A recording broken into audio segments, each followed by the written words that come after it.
Chosen one, your gift has been waiting longer than you have. Before the searching began, before the wondering, before the years of reaching toward something you could sense, but could never hold, it was already there. Planted inside you, before your first breath, by a God who does not mistime what he places. Here is what I need you to understand. The most powerful thing about you is not something you have to find. It is something you have been dismissing. The way you perceive what others walk past. The understanding that arrives in you without study. The knowing, the deep, settled knowing that appears before you have a reason for it. You have called it coincidence. You have called it overthinking. You have called it nothing. But that nothing is the gift. God planted it in the original architecture of who you are, not after life shaped you, not after suffering formed you, but before the world had a chance to name you. Before the systems around you decided what you were allowed to become. And here is the truth that changes the founder actually here to receive it. If you are around other people right now, what I am about to share is not for them. This message was not constructed for a crowd. It was sent to the one, the specific, particular person who has been carrying something that the room around them cannot fully see, cannot fully name, and has probably never fully honored. So, make a small decision right now, not to silence everything around you, just to be here, to let this matter. Take a breath, a real one. Not the shallow kind that barely moves the chest, the kind that actually reaches somewhere lower, somewhere that has been holding tension for longer than you realized. Because what I want to walk through with you today is not a general encouragement. It is not a broad spiritual message dressed up in the language of identity. What I am about to show you is specific. It was prepared for someone who has spent years sensing something inside them that has never fully come out. Someone who has had glimpses, real, undeniable glimpses of what they were made for, and then lived the strange grief of returning to ordinary life the morning after. If that is you, you did not arrive here by chance. There is a force, a higher intelligence, a sovereign awareness that exists beyond anything that can be typed into a search bar or recommended by an algorithm that arranged for this message to reach you today. That awareness knows exactly what season you are in. It knows what you have been asking in the quiet, and it knows precisely what you need to hear. Not 6 months ago, not next year, today. Now, before we go any further into the substance of what I want to show you, I want to tell you something. I want to tell you what you are going to walk away with by the time this message is complete. Because I know what it is like to start something and wonder whether it will actually deliver what it promised. So, I am going to tell you exactly what is coming. By the time we reach the end of this, and I genuinely need you to stay with me all the way to the end, you are going to understand something about yourself that most people spend their entire lives never discovering. Not because the information was hidden from everyone, but because it requires someone to sit with you long enough to lay it out fully, layer by layer, until the whole picture comes into view. You are going to learn the exact word that God used in the ancient language when he spoke about what he planted in you, and that word alone, the real meaning of it, is going to shift the way you understand what is inside you. You are going to see, through the specific things that have been showing up in your daily life, things you have probably been calling anxiety or quirks or sensitivity, that those are not problems. They are signs. They are the language the gift uses when it is trying to be recognized. You are going to understand why the gift has felt suppressed, and it is not what you have been told, and it is not your fault. And at the very end of this message, after everything else has been laid out, I am going to speak something over your life directly, a declaration, Something I believe was placed on my heart specifically for the person watching this. So do not leave before the end. What happens in the closing is the reason this message exists. Stay with me. Every part of this matters. Now I want to begin at a specific place. Not the beginning of your life as the world marked it. Not your first day of school. Not the first time someone noticed you were different. Not the first moment you felt the pull of something larger than the life around you. I want to go back further than any of that. Back to before any of it was possible, before your name was spoken over you. Before your first breath filled your lungs. Before the world had a chance to define you. Before any of it existed. In that space, in that moment, before you arrived, God was already working, not preparing the world for you, not setting the stage around you. He was working on you, specifically, deliberately, with full knowledge of what this particular season of your life would require, what you would be asked to carry, what the assignment would demand, and what kind of person would need to stand inside that assignment without collapsing.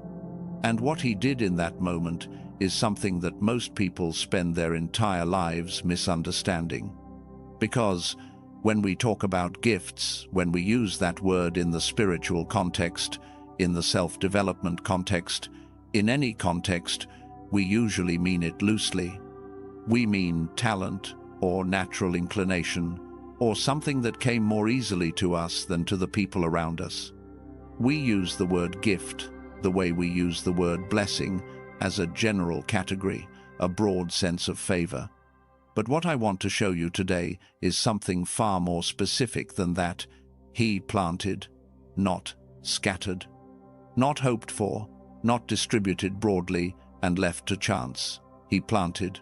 The way a gardener who knows the soil and knows the season and knows exactly what kind of tree this particular seed will become, he took something specific, something designed for a specific purpose and a specific season and a specific person, and he drove it into the structure of who you were going to be before the world had any say in it. That is not metaphor. That is the literal architecture of how you were made. But here is where I need to slow down, because the word gift gets used so carelessly, so loosely, so casually in both spiritual and secular spaces that most people have lost the actual weight of it. And if we are going to talk about what was planted in you before birth, I need to separate it from two other things that it often gets confused with. The first is talent. Talent is earned. Talent is developed.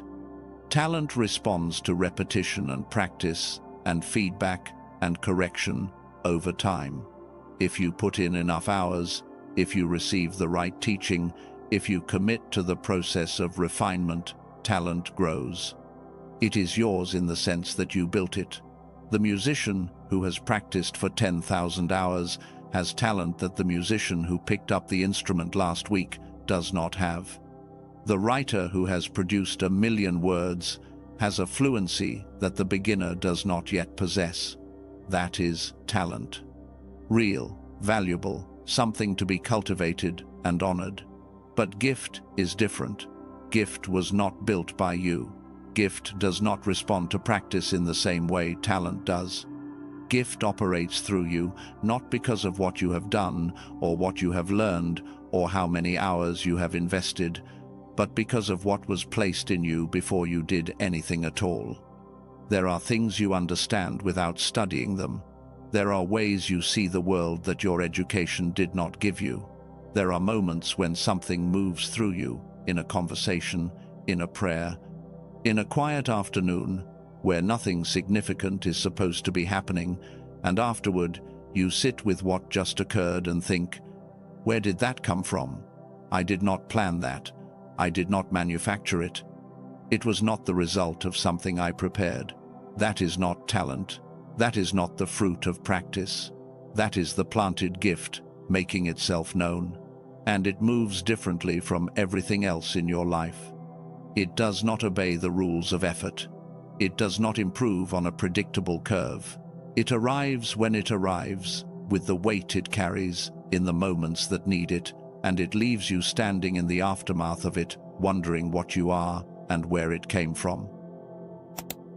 The second thing people confuse with gift is potential, and this distinction is even more important, because the confusion here does particular damage to how people carry what they have been given. Potential is uncertain. Potential is the idea that something might happen, that something is possible, that given the right conditions and the right choices and enough time, something could emerge. Potential is a horizon. It points toward a future that is not yet real, and because it is not yet real, it can be missed. Potential can go unrealized. Potential can be wasted. Potential can be interrupted by the wrong season, or the wrong environment, or the accumulation of too many wrong choices. The word potential always carries within it the shadow of its opposite, the possibility that it might not come to pass. But what God placed in you before you were born is not potential. It has already been sealed. It is already complete. It does not depend on whether you discover it. It does not shrink when you doubt it. It does not wait for you to figure out the right path before it becomes real. It is already real. It was made real before your first breath. And it does not diminish with the years you spent not knowing what it was. It does not erode with the seasons of confusion or the decades of living adjacent to it without fully inhabiting it. It was driven into you like a stake into the ground, fixed, certain, immovable. And this is what makes all the difference in the world between a person who is searching for their purpose and a chosen one who is learning to return to what was already placed in them. You are not searching for something that might exist somewhere ahead of you. You are returning to something that has always been exactly where you are. The journey is not from emptiness to fullness. The journey is from not knowing to knowing, from suppression to expression, from dormant to awake, and those are completely different journeys. Let me give you an image, because I believe this image is one of the most important things you could carry out of this message. Think about a seed, not a seed that has already been placed in a garden and is showing its first green shoot above the soil, not the seed that is clearly becoming what it was designed to become. I mean, a seed at the very beginning, a seed sitting in the earth, in the dark, in a season when nothing above the ground would give any evidence that anything significant was happening below. That seed does not know what tree it will become. It has no way of looking at itself and seeing the full size of the branches. It will one day spread, the depth of the shade it will cast, the decades of fruit it will produce. All it has, the only thing it carries, is the complete genetic blueprint of everything it was designed to be. Every instruction for every cell, every dimension of every branch, every season of every fruit, everything it needs is already inside it, not as a possibility, as a certainty. And here is what most people forget about a seed: the fact that it is underground, in the dark, invisible to everyone who passes by, with no outward appearance of significance. That is not evidence that it is absent. That is not evidence that nothing is happening. That is not even evidence that it is failing. That is the condition of its becoming.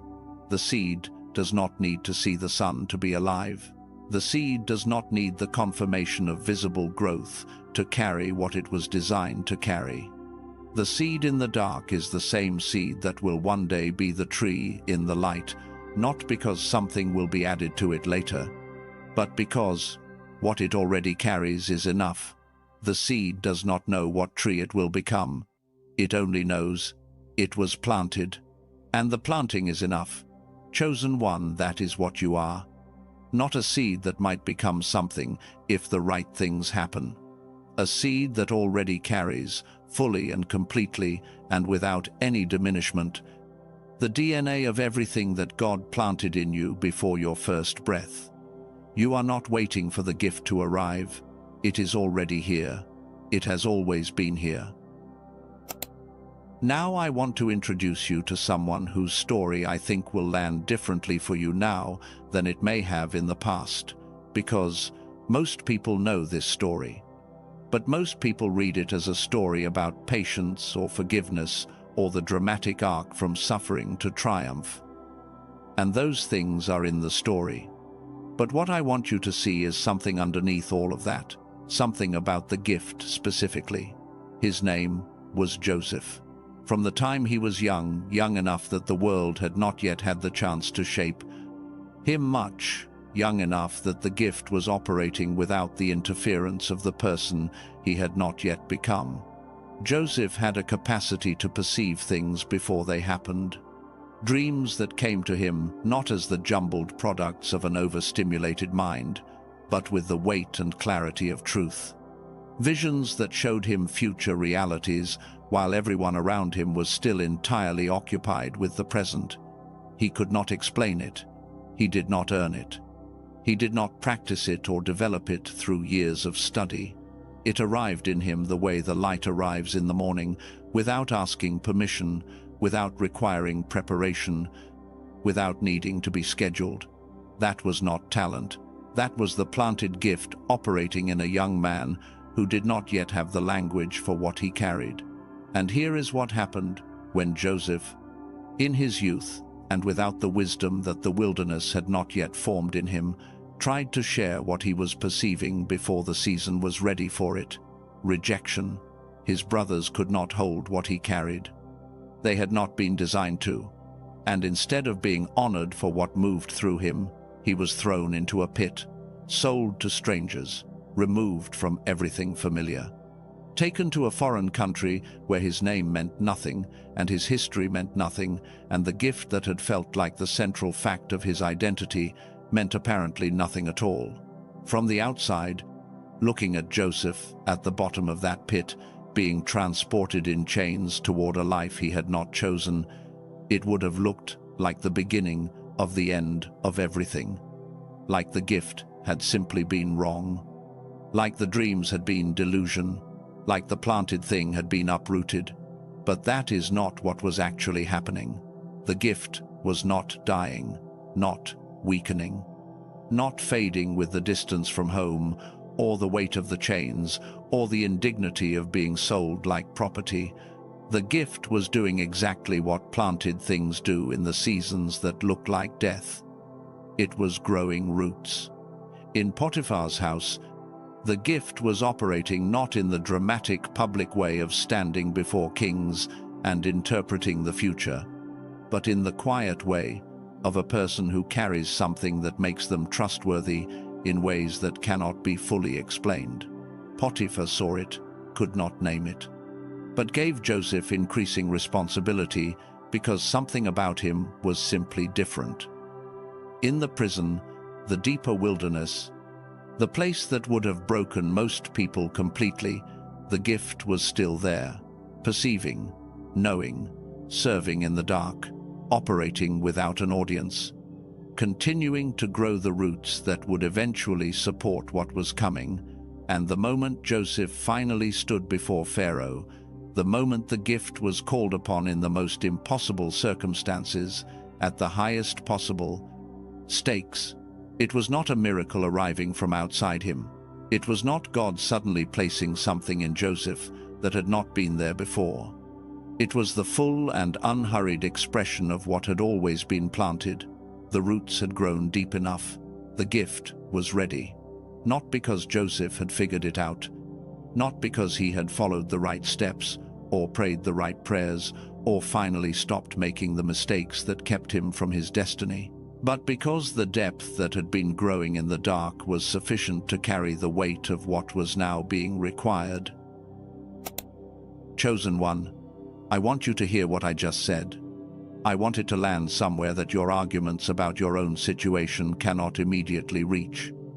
The gift was not absent during the years that looked like silence.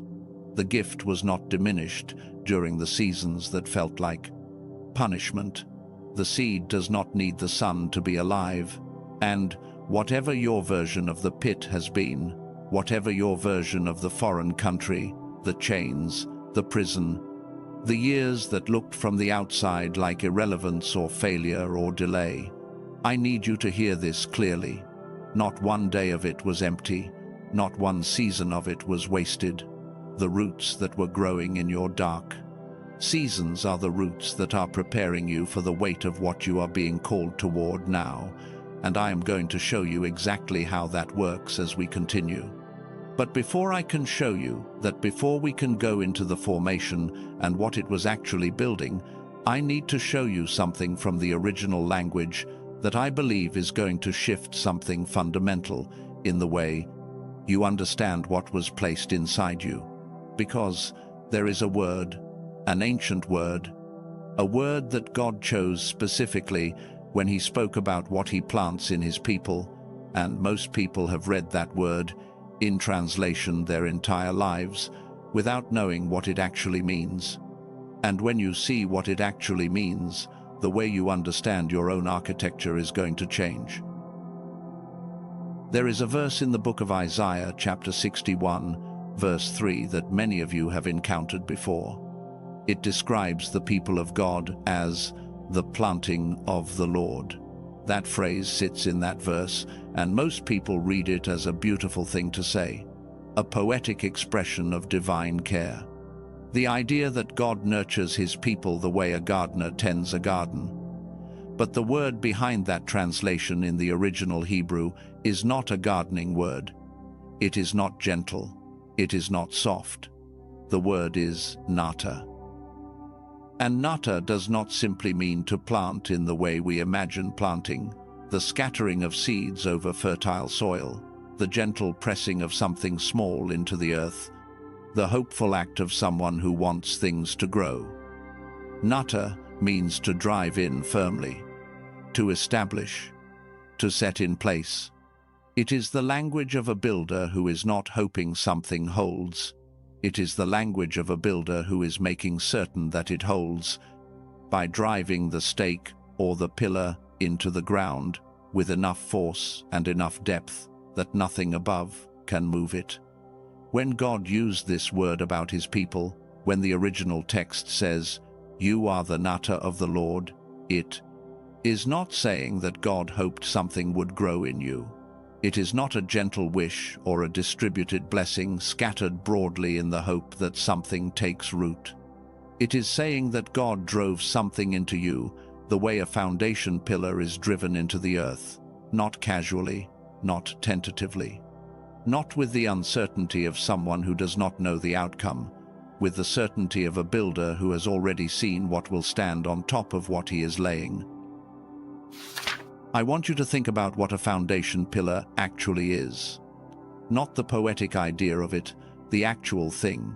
You have driven past construction sites. You have seen the early stages of a major structure before the visible building begins, and there is always a period, sometimes weeks, sometimes months, where all the work is happening underground. Enormous machines driving massive concrete or steel pillars deep into the earth, far deeper than anyone walking by the site could see. And from the street, if you do not know what you are looking at, it looks like nothing is happening. There is noise and activity, but no visible structure, no walls, no floors, no evidence of what the site will eventually become. And people walk past, and they see the machinery and the activity, and they wait for something to show. But the builders know something the passers-by do not know. The most important work is the work no one can see yet, because the depth of those foundation pillars is not determined by aesthetics. It is determined by the weight of what will eventually stand on top of them. The taller the building, the deeper the pillars must go. The heavier the structure, the more foundational work must be done before a single wall can be raised.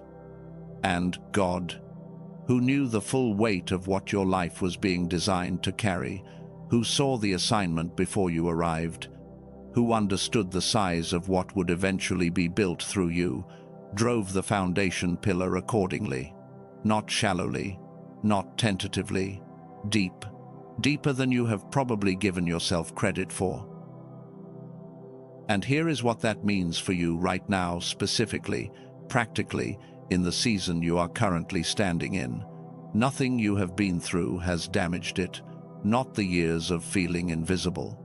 Not the seasons where you could not hear the direction clearly and you made decisions based on the best information you had, and some of those decisions cost you. Not the relationships that ended before you were ready for them to end. Not the failures that played out in front of people who had been watching to see if you would succeed. Not the moments of deep doubt, not even the ones where you were not sure the gift was real, not sure the calling was real. I'm not sure any of this was anything other than a story you had told yourself. None of it touched the foundation, because you cannot damage a structural pillar from above. The pillar holds what is on top of it. That is what it was engineered to do. That is why it was driven in before anything above it was built. The weight pressing down on it, the storms that pass over it, the shifting of the ground around it, none of these things reach the part of the pillar that matters. None of these things reach the depth. And so, when you sit with the feeling, and I know many of you know exactly this feeling, that the gift has somehow been diminished by the years of suppression, that you are somehow less than what you were designed to be because of what you have lived through, that maybe the delays and the silences mean something permanent about your situation. I want you to hear this. You are not less. You are fully loaded with exactly what was placed in you before birth. The years did not reduce the gift. They did not erode the foundation. What they did, and I will show you this fully as we continue, is grow the roots, drive the pillar deeper, expand the underground capacity for what is coming above ground. What has felt like burial has actually been depth, and depth determines height. Now, I want to show you one more thing from the ancient text before we move into what comes next, because there is another dimension to Nata that the translation does not fully carry, and it is found in Psalm 92. Verse 13. The verse says that those who are planted in the house of the Lord will flourish, not might flourish, not will flourish, if they manage to hold on long enough. Not will flourish, as long as they do not make too many mistakes, will flourish. And the reason that is not a conditional statement, the reason it does not require the uncertainty of if, is because of what Nata means. When something is driven in firmly, when a foundation pillar is set correctly, with the right depth and the right placement, what stands on top of it is not a hope, it is a mathematical conclusion. The structure above is the inevitable result of the foundation below. The question has never been whether you were designed to flourish. The only variable has ever been time and conditions, the when and the how. And both of those, the timing and the conditions, are what we are going to look at as we continue. Because there is a mechanism through which the conditions that allow the planted gift to flourish get suppressed. A real, documented, specific mechanism. And when I show it to you in the next part of this message, I believe you are going to hear your own story in it, not as a source of blame, as a source of understanding that finally gives you somewhere to put what you have been carrying. Because here is what I can tell you right now, before I show you what that mechanism is. If God drove something into you as a foundation pillar, if you are Nata, established and immovable, then the suppression of the gift is not evidence that the gift is gone. It is not evidence that God changed his mind. It is not evidence that you did something to forfeit what was placed in you. It is evidence that something got between the seed and the sun. And something between a seed and the sun is not permanent. It is seasonal. Stay with me, because in the next part of this message, I am going to name 5 things that have been happening in your life that you have probably been reading as problems, as personality flaws, as signs that something is wrong with you. And I want to show you that every single one of them is actually the gift trying to be seen. The language of what was planted, speaking in the only dialect available to it while the full expression remains underground. You have been carrying something without knowing what it was, and you are about to start knowing. If you have made it this far, if something in you kept you listening when the ordinary noise of life was also competing for your attention, then I want to say this before we go further. That was not discipline. That was the gift, recognizing what was being said about the gift. In the first part of this message, we went to a place that I hope began to shift something foundational in how you see yourself.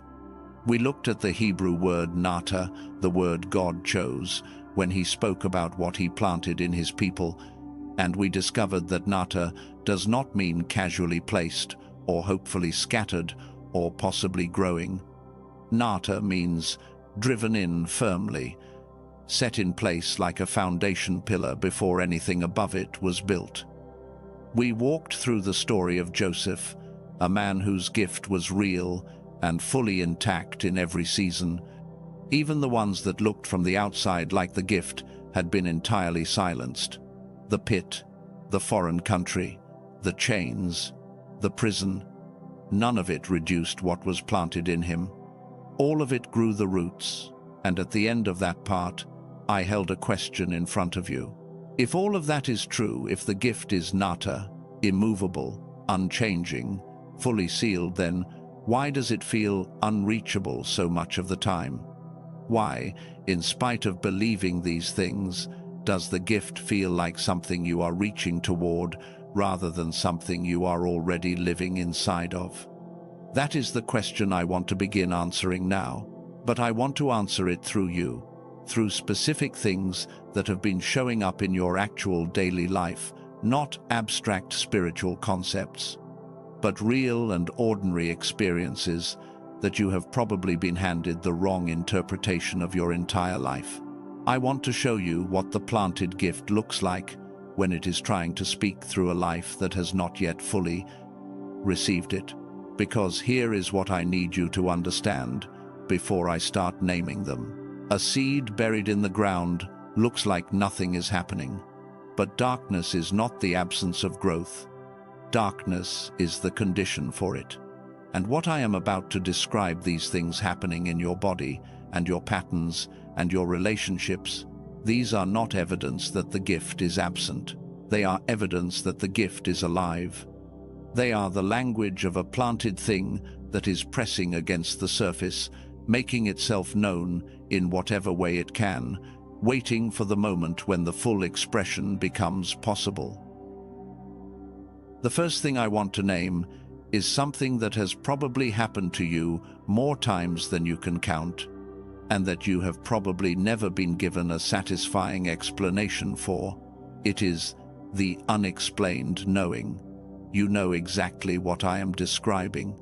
The moments when you knew something before you had any logical reason to know it. A decision that felt wrong not because of evidence, not because of anything you could point to and defend in a conversation, but because something in you registered it as wrong before the evidence arrived. A person who set off a quiet alarm in you, a settled sense of caution, before they had done anything to justify it. And then, weeks later, months later, the evidence arrived. The decision turned out to be exactly as wrong as you felt it was. The person turned out to be exactly who your gut had identified them to be, and you stood in the aftermath of that confirmation, thinking the same thing you always think. Where did that come from? This has probably happened in small situations and in large ones. In professional decisions that you felt in your body before you could articulate the reasoning. In personal relationships where you knew, without being able to explain it, that something was not right, or that something was right before any external evidence pointed in either direction. In moments of prayer or stillness, where a direction or a clarity arrived that your mind had not worked its way to, and the interpretation you were probably handed for that experience. The most common interpretation is that you are intuitive, a good reader of people, perhaps sensitive to social cues in ways others are not. But intuition is a human trait. Intuition is developed through experience, refined through pattern recognition, improved through practice. What I am describing is different from intuition. What I am describing is a gift that does not wait for you to develop it. A gift that arrived before any of your experiences were available to inform it. A knowing that was operating in you as a child, before you had lived enough life to have developed the kind of intuitive pattern recognition that the word intuition actually refers to. You can probably go back to some of your earliest memories and find evidence of it. A moment when you were young enough that you could not have possibly learned what you seemed to know, and you knew it anyway. A truth about a situation, a clarity about a person, a certainty about a direction, not because you were clever, not because you were perceptive, because the seer gift, the one planted in you before you arrived, was already operating. It was not a guess. It was not luck. It was not precocious pattern recognition from a child who was simply paying more attention than others. And that is not random. That is planted. The second thing I want to name happens in the background of your social life, and you may not have consciously noticed it even as it has been consistently present. It is what happens when you walk into a room, not what you say when you get there, not what you do. What happens simply because you showed up.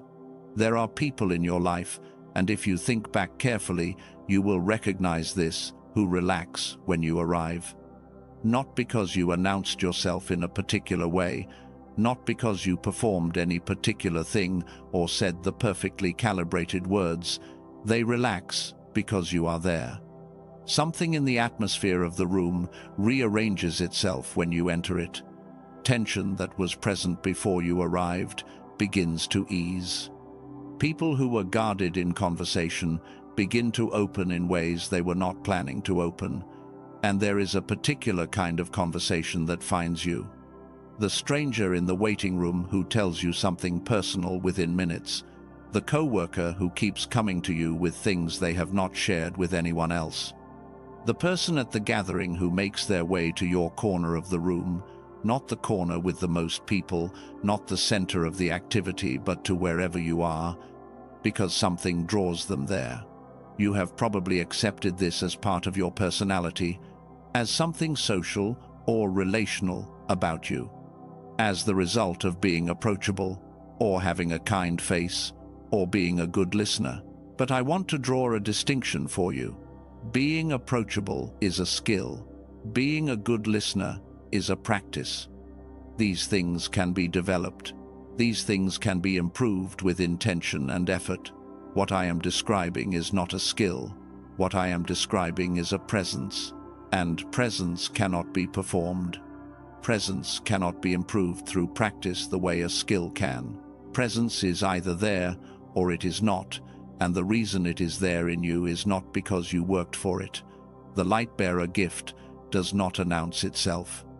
It does not require the person carrying it to say anything or do anything specific. It operates through the fact of their presence, the way light operates through the fact of its existence. Light does not try to illuminate. Light illuminates because that is what it is. When you walk into a room and something shifts, it is not because of what you project. It is because of what was planted. And that is not random. That is planted. If you are recognizing yourself in what I have just described, if either of those two things has been part of your experience and you are hearing it named accurately for the first time, I want to ask you to do one small thing, not a complex exercise, not something that requires you to stop and sit differently or go somewhere else. Just type 2 words in the comments. I see it. Let that be a small declaration that you are here and you are receiving what is being said. Because the beginning of inhabiting the gift is the moment you stop dismissing what has been consistent in your life and say, out loud or in writing, I see it. The third thing I want to name takes a little more courage to receive, because this one, more than either of the others, has probably been called a problem by someone you respected. It has probably been the thing that has caused you the most confusion about whether the way you are built is something to be proud of or something to manage. It is the depth with which you feel things.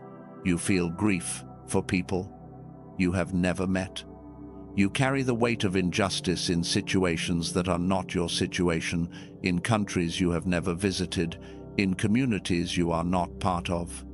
You feel joy with a disproportionate intensity, a particular quality of light through a window at a certain time of day, a child laughing when nothing else is happening, a piece of music that arrives at exactly the wrong moment to catch you off guard.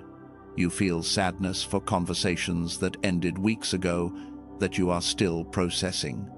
You feel the emotional temperature of rooms when you enter them in a way that other people seem not to feel, and the interpretation you have probably been handed for this your entire life is some version of, you are too sensitive, you need to develop thicker skin, you are reading too much into things, you need to learn not to take things so personally.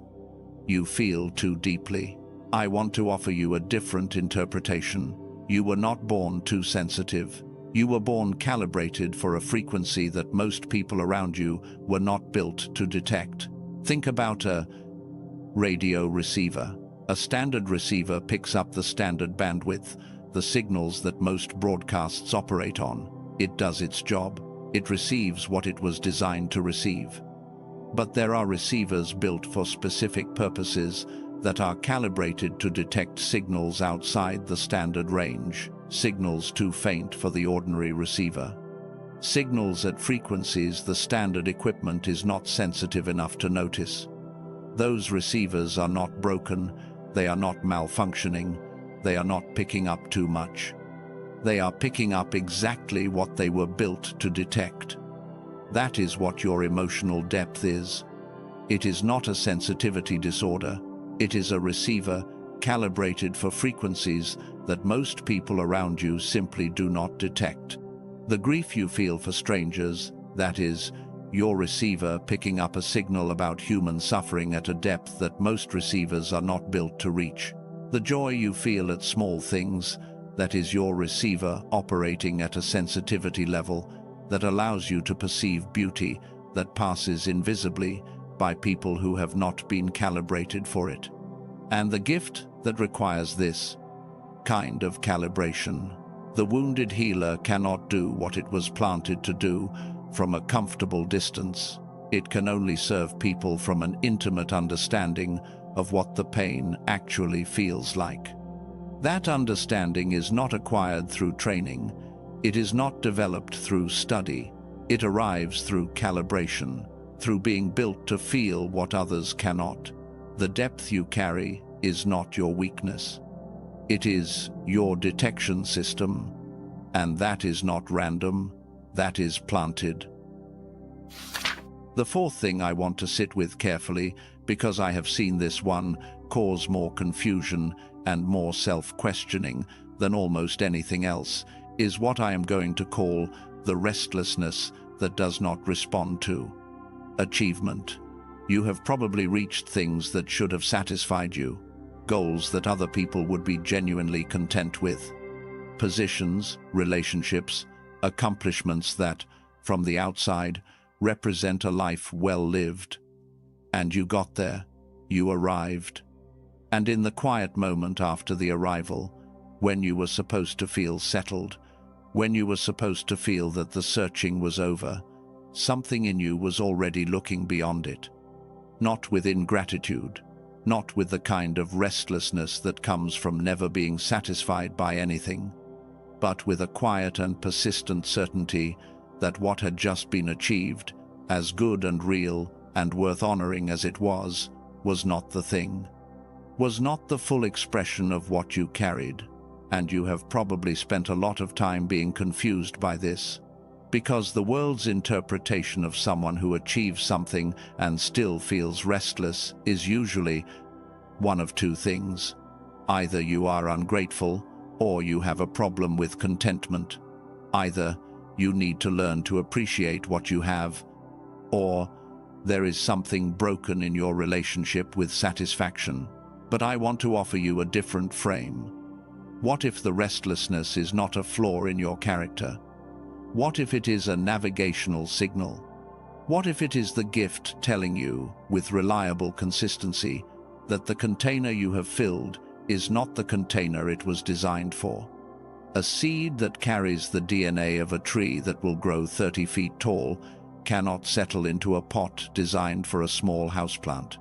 Not because it is ungrateful, not because it is difficult, but because what it carries is simply too large for what it has been given to fill, and the life force inside it knows the difference, even when the person carrying it does not. The restlessness you have felt, the persistent sense that more was coming, that the full expression of what you carried had not yet arrived, that you were somehow still not all the way home, in spite of every external marker of having arrived, was not ingratitude. It was the planted gift operating as a compass, pointing you toward the assignment it was designed for, refusing to settle into something smaller because what was placed inside you was not designed to be smaller. And that is not random. That is planted. The fifth thing, and this one has probably brought you the closest to the edge of doubt about what you carry, is the words that move through you, that do not feel like yours. You have been in a conversation, and something came out of you that surprised you after the fact. The precision of it, the way it reached somewhere in the other person that you had not aimed for and could not have manufactured. The depth of what arrived through you in a moment when you had not prepared anything, when you were simply present and something moved. You have written something and then reread it afterward and thought, I am not sure that was entirely me. It arrived differently than other things I write. It had a weight to it that my usual words do not carry. You have prayed for someone and found that what came out of your mouth was not what you intended to say and was exactly what they needed to hear, and neither of you could fully explain afterward why that specific thing had arrived in that specific moment. And you have probably described this to yourself, if you have described it at all, as a moment of flow, a moment when you were at your best, a peak experience of doing what you do well. But I want to suggest that it is something more specific than flow.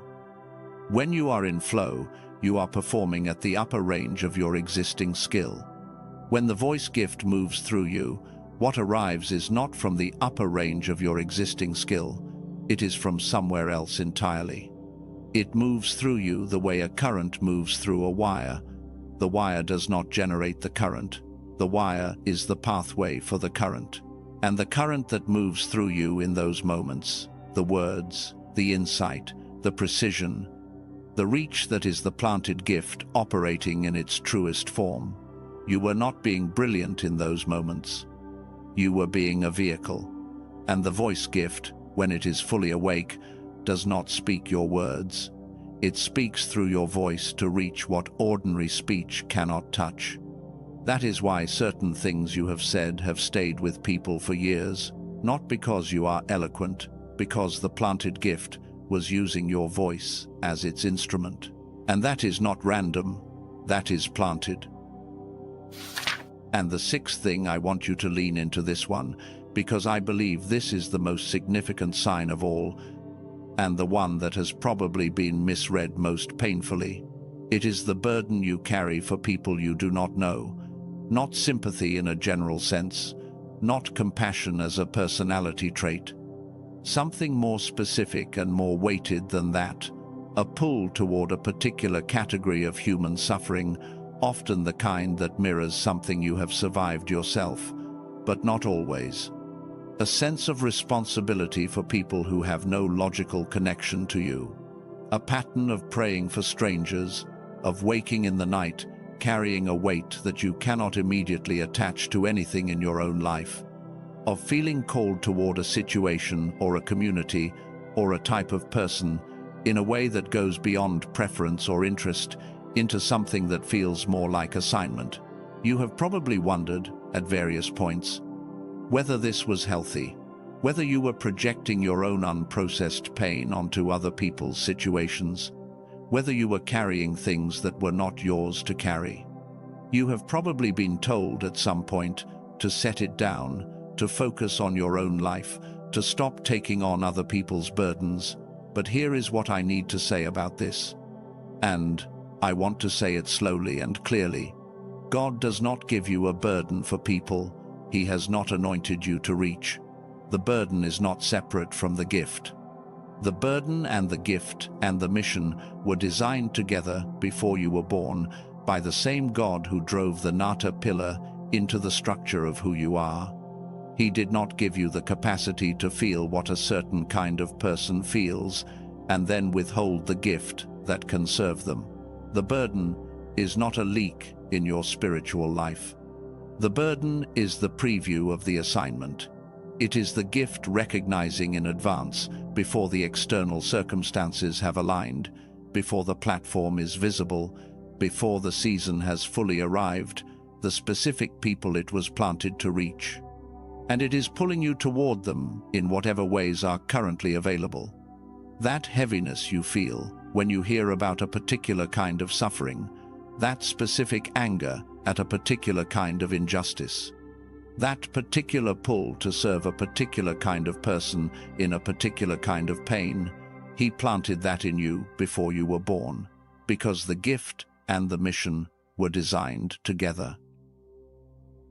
Now, having named those 6 things, the unexplained knowing, the presence that shifts rooms, the calibrated depth of feeling, the restlessness that does not respond to the wrong containers, the words that move through you, and the burden that previews the assignment, I want to sit for a moment in what they have in common. Every single one of them has probably been explained to you as something other than what it is. Every single one of them has probably been handed a label that was either dismissive or pathologizing or simply insufficient. You were perceptive or too sensitive or ambitious or restless or occasionally inspired or too empathetic, and in each case, the label missed the point, because these are not personality traits. They are not the accumulated product of your particular upbringing or your particular set of experiences. They are the signature of what was planted. They are the ways that the gift, fully alive, fully intact, pressing against the surface of a life that has not yet given it full expression, makes itself known in whatever ways are currently available to it. They are the language of a planted thing that is still growing. And now I want to show you something from the ancient language that gives this the depth it deserves, because alongside the word nata, alongside the image of the foundation pillar, driven into the earth with divine intention, there is another word in the Hebrew text that describes the relationship between you and the God who planted you. And this word, when you understand what it actually means, is going to change the way you understand why He planted what He planted, specifically in you, and not somewhere else. The word is found in Exodus, chapter 19, verse 5. God speaks to His people and says that they shall be His treasured possession. Treasured possession. Most people read that phrase and feel a kind of general warmth. Of course God loves His people. Of course they are precious to Him. That is a beautiful thing to be told. But the word behind that translation in the original Hebrew is not a word of general warmth. It is extraordinarily specific. The word is segula. And segula, in the world of the ancient Near East, did not simply mean something that was valuable or treasured in a broad sense. Segula referred to something very particular. A king, in the ancient world, had a public treasury. Gold, silver, precious materials, things that belonged to the crown and were used for the state, for governance, for military campaigns, for diplomacy and trade. These things were valuable. They were guarded. They were managed with care. But they were part of the institutional apparatus of the kingdom. They were assets. But alongside the public treasury, a king also had a segula, a private collection, items that he had personally selected, not for their utility to the state, not because they were the most expensive assets available, but because the king himself had looked at these specific things and chosen them for reasons that had nothing to do with market value or political utility. His segula was his because he wanted it, because something about those particular things held a specific resonance for him that could not be assigned a numerical value. And the segula was not managed by the treasury. It was not available for distribution. It was not part of what the king could use for bargaining or lending or allocating to state purposes. It was his, private, particular, set apart not by institutional function, but by personal choice. That is what God called you, not his general blessing distributed broadly to those who qualify, not his asset allocated according to need. His segula, his private and particular possession, the one he chose not because of your utility to the kingdom's operations, not because of what you produce in return, not because you met the qualifications, but because he looked at you specifically and chose you for reasons that transcend any accounting of value. Do you understand what this means for the gift he planted? He did not give you a gift from the public treasury. He did not distribute to you the standard allocation given to all who fall within a particular category.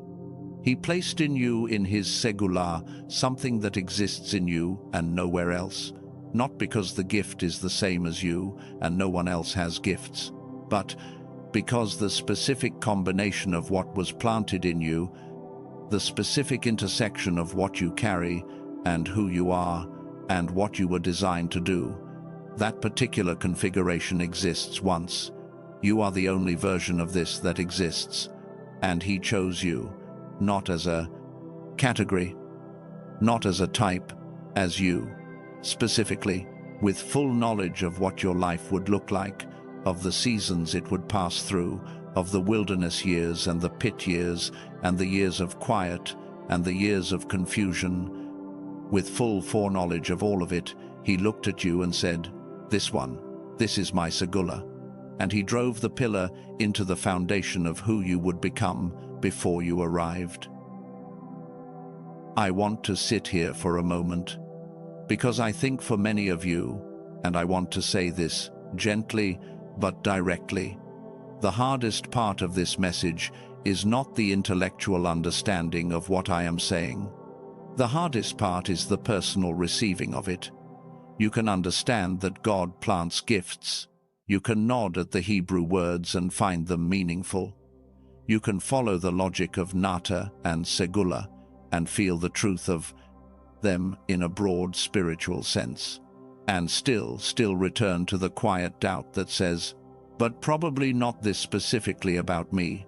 I know that doubt. I know the part of you that has kept these truths at arm's length for years, receiving them as beautiful things that apply to people in general, while holding a careful reservation about whether they apply to you in particular. And before I continue, I want to offer you something, not as a technique, not as a spiritual exercise that requires anything of you right now, just as a word that I believe I am meant to give you. Because sitting with the weight of what we have been discussing, the nata gift, the segula relationship, the 6 signs of what has been living in you, I find myself wanting to say something on behalf of what I believe the Father is saying about you. I want to be careful about this. I am not claiming to speak for God. I am not saying these are words he has dictated to me. What I am saying is that as I have sat with the truth of what this message is about, and as I hold in mind the specific person who has been with this message long enough to be here, at this point, something has settled in me that feels like more than my own words. And I want to offer it to you in that spirit. I hear the Father saying this. My child, I placed it there with your name on it, not as a suggestion, not as a possibility that would come to pass if everything around you cooperated. I placed it there as a pillar driven in before your first breath, established before any of the years that would try to make you doubt it, set in place so that when the weight of being unseen and the weight of waiting and the weight of carrying something the world could not yet receive pressed down on your life, what I placed in you would hold. You have not been abandoned in the waiting. You have been held by the very thing I sealed into you before you arrived. Every season that felt like my silence was a season in which I was present in the pillar, holding what I planted, keeping it intact, preparing you for a moment exactly like this one. Let that land wherever it needs to land in you. You do not need to respond to it with the right words. You do not need to understand it completely before you let it be true. Simply let it be true. Now, I want to come back to the story of Moses for a moment, because Joseph showed us what the gift looks like when it is being formed, active in the underground seasons, growing roots through the wilderness years, preparing in the dark for what would eventually be asked of it in the light. But Moses shows us something slightly different. Moses shows us the gap between the planting and the recognition. Moses was 80 years old when he stood at the burning bush. 80 years old before the calling was named in a way that he could no longer dismiss it, before the assignment was given with enough clarity that it could not be misread, before the gift he had been carrying for 8 decades was finally called into its full and public expression. 40 of those 80 years were spent in a palace. He would eventually leave. 40 were spent in the wilderness of Midian with sheep and silence and a quiet life that looked, from the outside, like the story of a man who had been removed from his destiny rather than prepared for it. 40 years in Midian, not 10, not 2, not a season of waiting and then resolution. 4 decades of what looked like irrelevance. And all of that time through the palace years and the Midian years, through the years of privilege and the years of simplicity, through the years when his name was known and the years when it meant nothing, the gift was there, unchanged, undiminished, operating in whatever way was available to it, in whatever season was present, because that is what Nata does. It does not require the right conditions to remain real. It only requires the right conditions to be fully expressed. And now, having seen Joseph and Moses, having sat with Nata and Segula, having named the 6 signs that have been present in your own life, I want to raise the question again. The question from the end of the first part. If all of this is true, and I believe it is, then why? Why does the gift feel suppressed? Why does what is planted and established and immovable feel so distant in ordinary seasons? I am going to answer that question fully in what comes next. And I want to prepare you for what I am going to show you, because it is going to recontextualize some things in your history that I think you have been carrying as weight that belongs somewhere else. There is a mechanism, a real and documented and measurable mechanism through which the frequency of the gift gets suppressed, not removed, suppressed. And it starts earlier than most people think. It begins in childhood. It operates through systems that are not designed with any malicious intent, and it affects every person born with what you carry, but it affects chosen ones disproportionately, more severely. with a larger gap between what was planted and what is currently expressed. And when I show you what it is, when the picture becomes clear, I believe something is going to shift in how you understand everything you have blamed yourself for. Because here is what I can tell you right now. What has felt like silence was never God's silence. What has felt like absence was never absence. And what you have been calling the loss of the gift was never loss. It was suppression.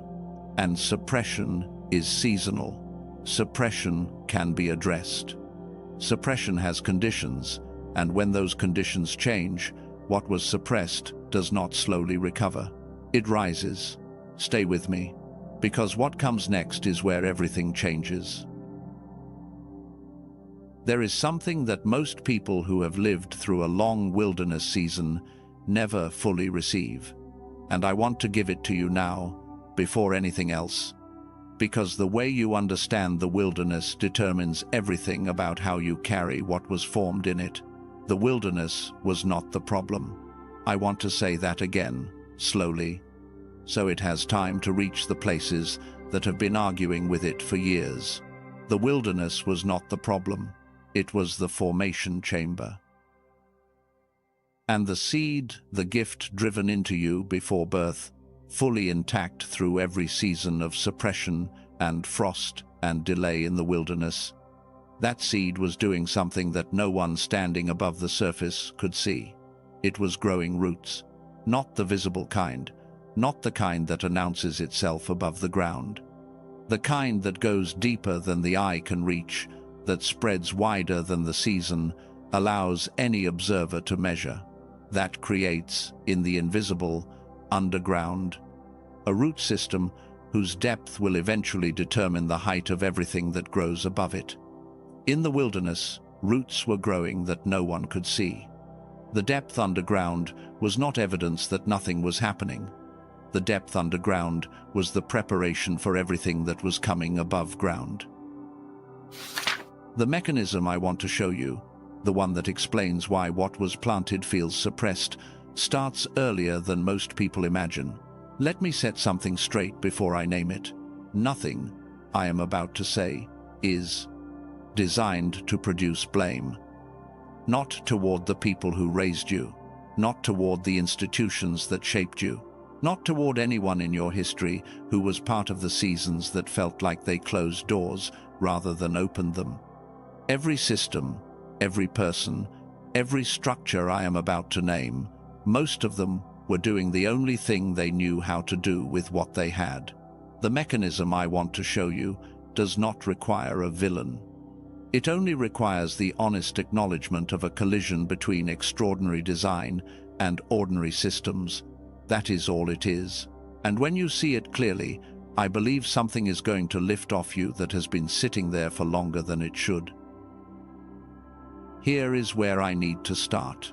There is a body of research drawn from decades of neuroscientific study, from brain imaging technology that now allows researchers to see in real time what is happening inside a living mind, that describes a specific state of brain activity that is consistently present in young children and consistently diminished in most adults. This state is not a small technical detail on the margins of neuroscience. It is one of the most documented and studied patterns in the entire field. Children, particularly children in their earliest years, before the formal demands of education and performance and social conformity begin to reshape the way their minds operate, show a remarkably high level of activity in what researchers call the gamma frequency range. Gamma is the fastest of the brain's operating frequencies, and the research consistently associates it with extraordinary things: rapid integration of information, heightened perception, intuitive leaps, accelerated learning, the kind of knowing that arrives without a clear chain of logical steps. Children live there naturally, not because they have earned it or developed it or practiced their way into it. They live there because it is the brain's native state before the world begins to compress it. And then, something happens, not all at once, not because of a single event or a single decision. Gradually, and for reasons that the research is now able to trace with considerable precision, the gamma frequency begins to decline. The studies point to a consistent window beginning around ages 7 to 10, when this natural high-frequency state starts to give way to something lower, slower, more compressed, more survival-oriented, more concerned with fitting in, with performing correctly, with meeting the expectations of the systems now surrounding the child, than with the open-field freedom of genuine exploration. And by the time most people reach adulthood, the gap between the frequency of the mind they were born with and the frequency of the mind they are currently operating in has become significant, measurable, documented. The researchers who study this call it the decline effect. Now, I want to draw the parallel that I believe is the key to this entire section of the message.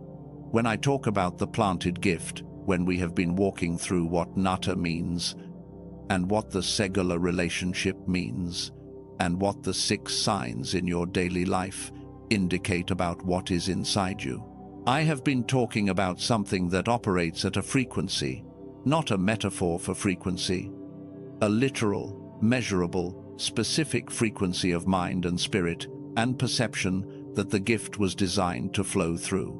And the decline effect does not only suppress the gamma frequency in the brain, it suppresses the conditions through which the planted gift is able to fully express itself.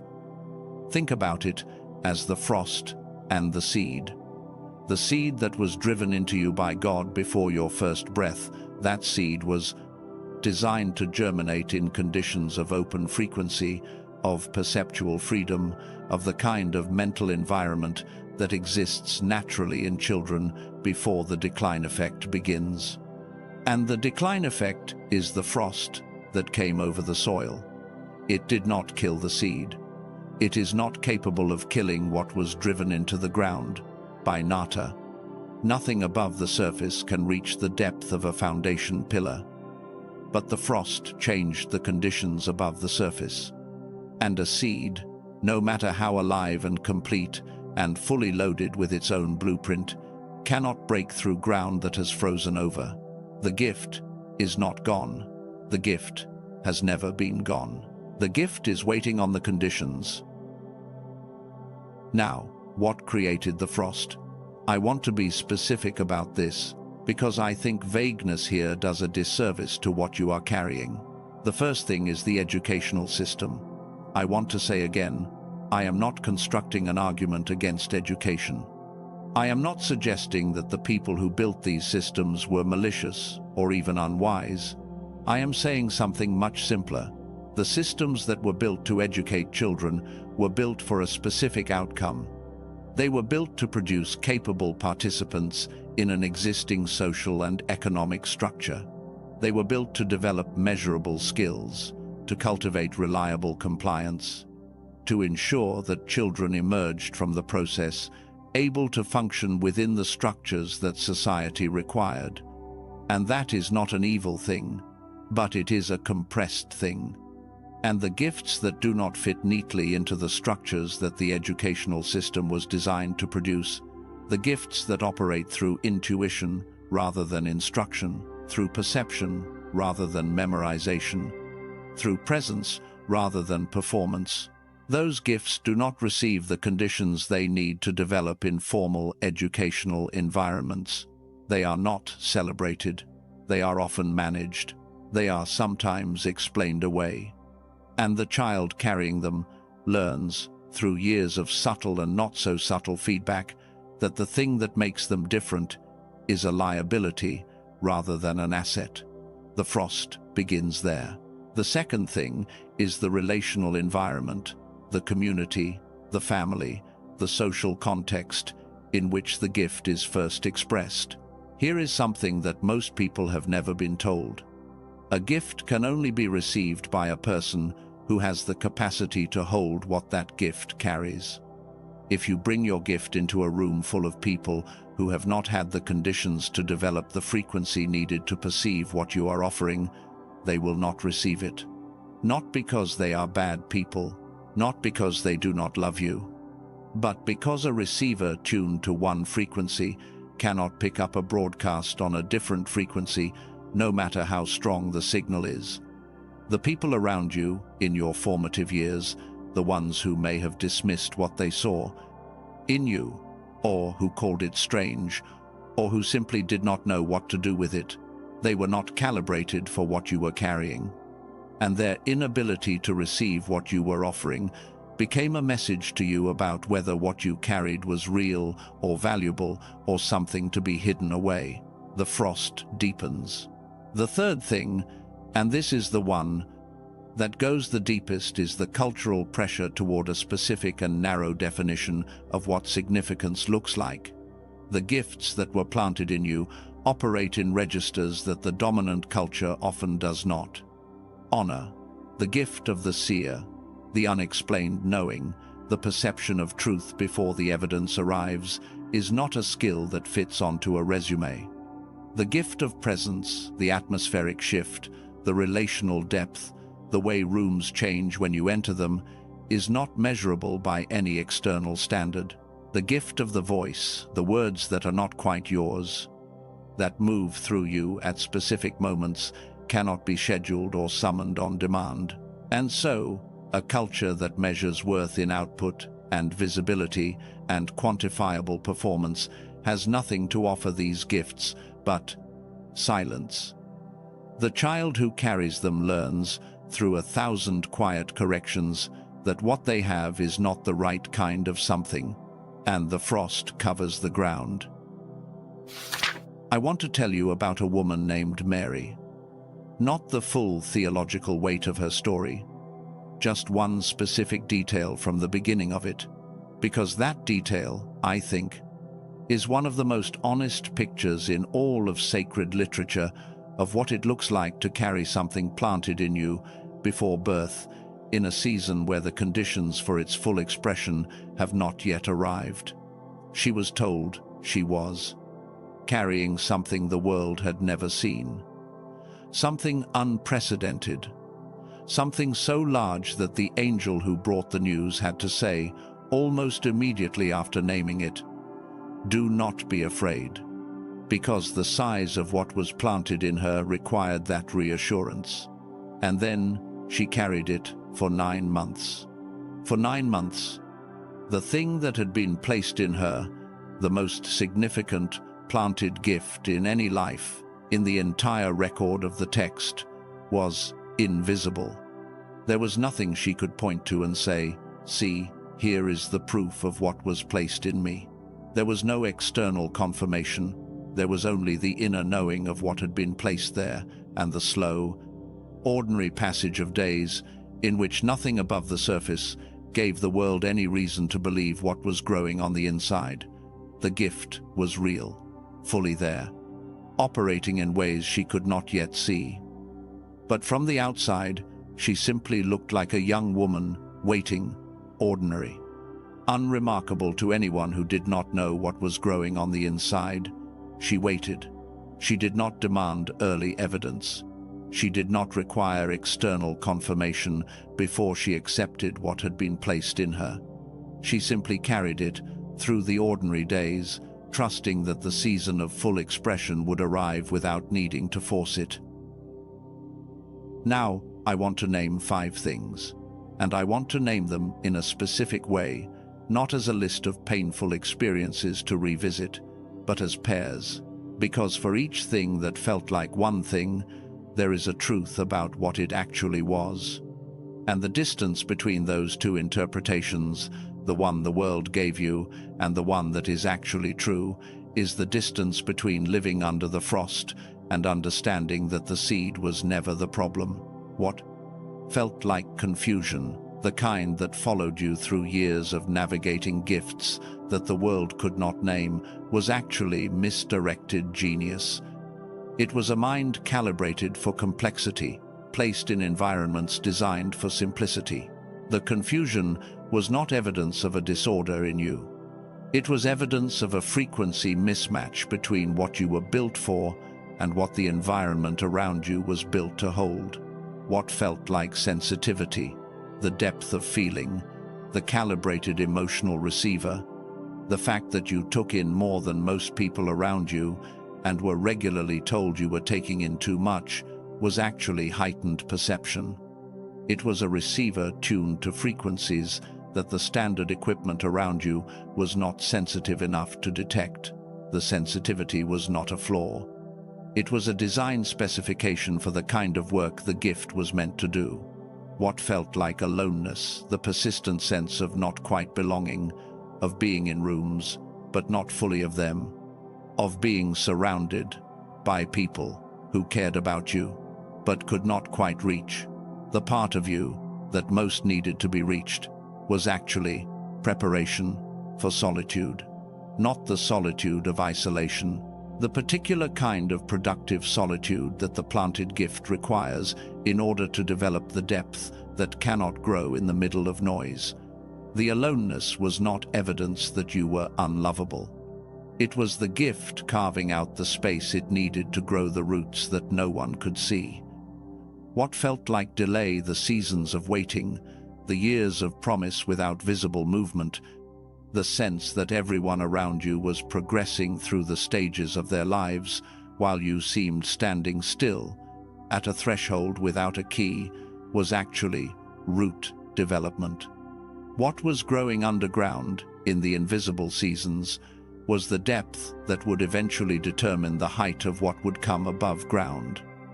The delay was not punishment, it was preparation, and the length of the roots is what determines the stability of what will eventually stand in the open. What felt like failure, the attempts that did not produce the expected result, the ventures that ended before they should have, the versions of yourself that you tried and found not quite right, the moments when what you believed about yourself seemed to be directly contradicted by the evidence of your circumstances, was actually false identity stripping.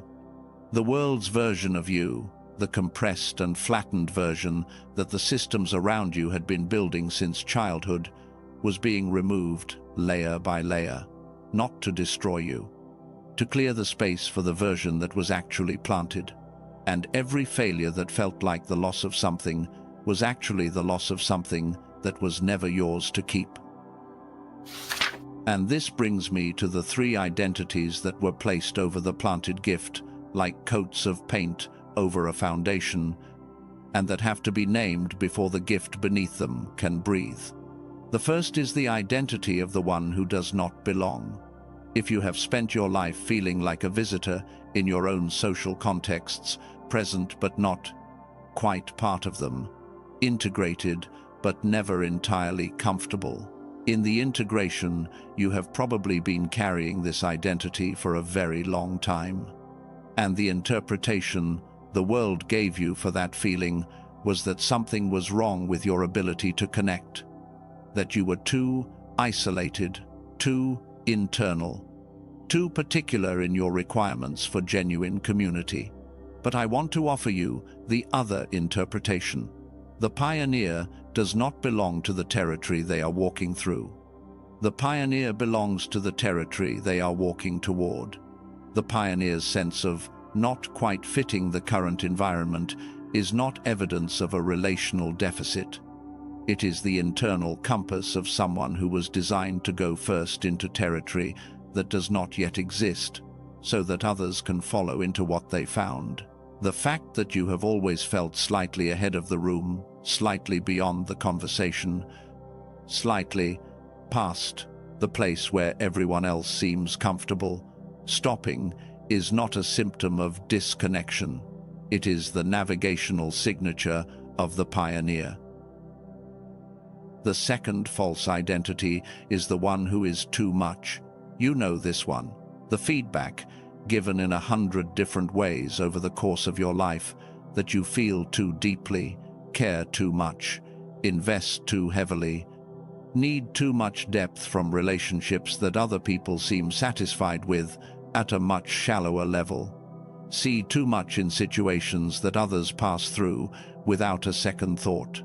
Too sensitive, too intense. Too much, and you have probably spent years trying to become less, trying to calibrate yourself downward, trying to be the version of yourself that does not unsettle people with the size of what you carry. But here is what is actually true about the person who carries too much. The gift that requires extraordinary depth of feeling requires the person carrying it to have been built for that depth. The wounded healer cannot offer genuine understanding to someone in the depths of their pain from a comfortable distance. The calibration that feels like too much in ordinary social contexts is the exact specification needed for the extraordinary level of service the gift was designed to provide. You were not built too much. You were built precisely for work that most people simply do not have the equipment to do. And the third false identity is the one who almost made it. This is the story of perpetual near arrival, the career that got close but not quite there, the relationship that looked like the one until it wasn't, the opportunity that emerged and then closed before it fully opened, and the interpretation that this pattern has probably produced in you is some version of, "There is something in me that prevents me from fully arriving," some unseen blockage that pulls me back from the threshold every time I approach it. But what if the near arrivals were not failures of completion? What if they were the gift, operating correctly, recognizing that what was almost arrived at was not the right container for what was planted, and redirecting you, sometimes gently and sometimes not so gently, away from destinations that were not designed to hold what you carry? A gift that cannot settle into the wrong container is not a gift that is broken. It is a gift that knows what it was built for. And every near arrival that redirected you was the planted gift refusing to settle into something too small to hold its full expression. You have not been failing to arrive. You have been being redirected. Before we move forward, because what comes next is the part of this message where everything shifts from naming the suppression to understanding what it was secretly producing. I want to ask you to do one small thing. If anything I named in this part of the message gave you language for something you have been carrying without words for years, if the confusion you called confusion now has a new name, or the aloneness you called aloneness looks different in the light of what I just said, gently press like on this message before we continue. Not as a gesture for me, as a signal that you want this to reach someone else who has been calling their gift by the wrong name for decades. Someone who needs to know that what they carry is not broken, that the frost was never permanent, that the seed was always alive. Because here is the truth about frost. Frost does not kill the seed. What the frost does, what it can only do, even in its most severe seasons, is delay the surface expression. The seed, buried below the frost line, carrying everything it was designed to carry, remains fully intact through the winter, unchanged, complete. And when the conditions change, when the season turns, when the frost lifts, when the warmth returns to the soil, the seed does not, slowly, tentatively begin to recover. Over years of careful rehabilitation, it rises, not as a pale shadow of what it was always meant to be, as the full expression of what was planted before the frost ever arrived. Because nothing the frost did touched the depth of what was there, and the season is turning. Chosen one, the frost is lifting, and everything that has been waiting underground, everything that the years of suppression delayed but could not diminish, is about to find the conditions it has been waiting for. Stay with me, because in the next part of this message, I want to show you what was actually happening during the frost. What was growing, in the dark, in the seasons that looked from the outside like nothing was happening. Because I promise you the wilderness was not empty, not one day of it. And what was being formed in you during the years that felt like burial is exactly what the weight of the next season is going to require. Now, I want to give you 3 specific reasons why the wilderness was not the absence of your calling. 3 things that happen in the wilderness that cannot happen anywhere else. The first reason is purification.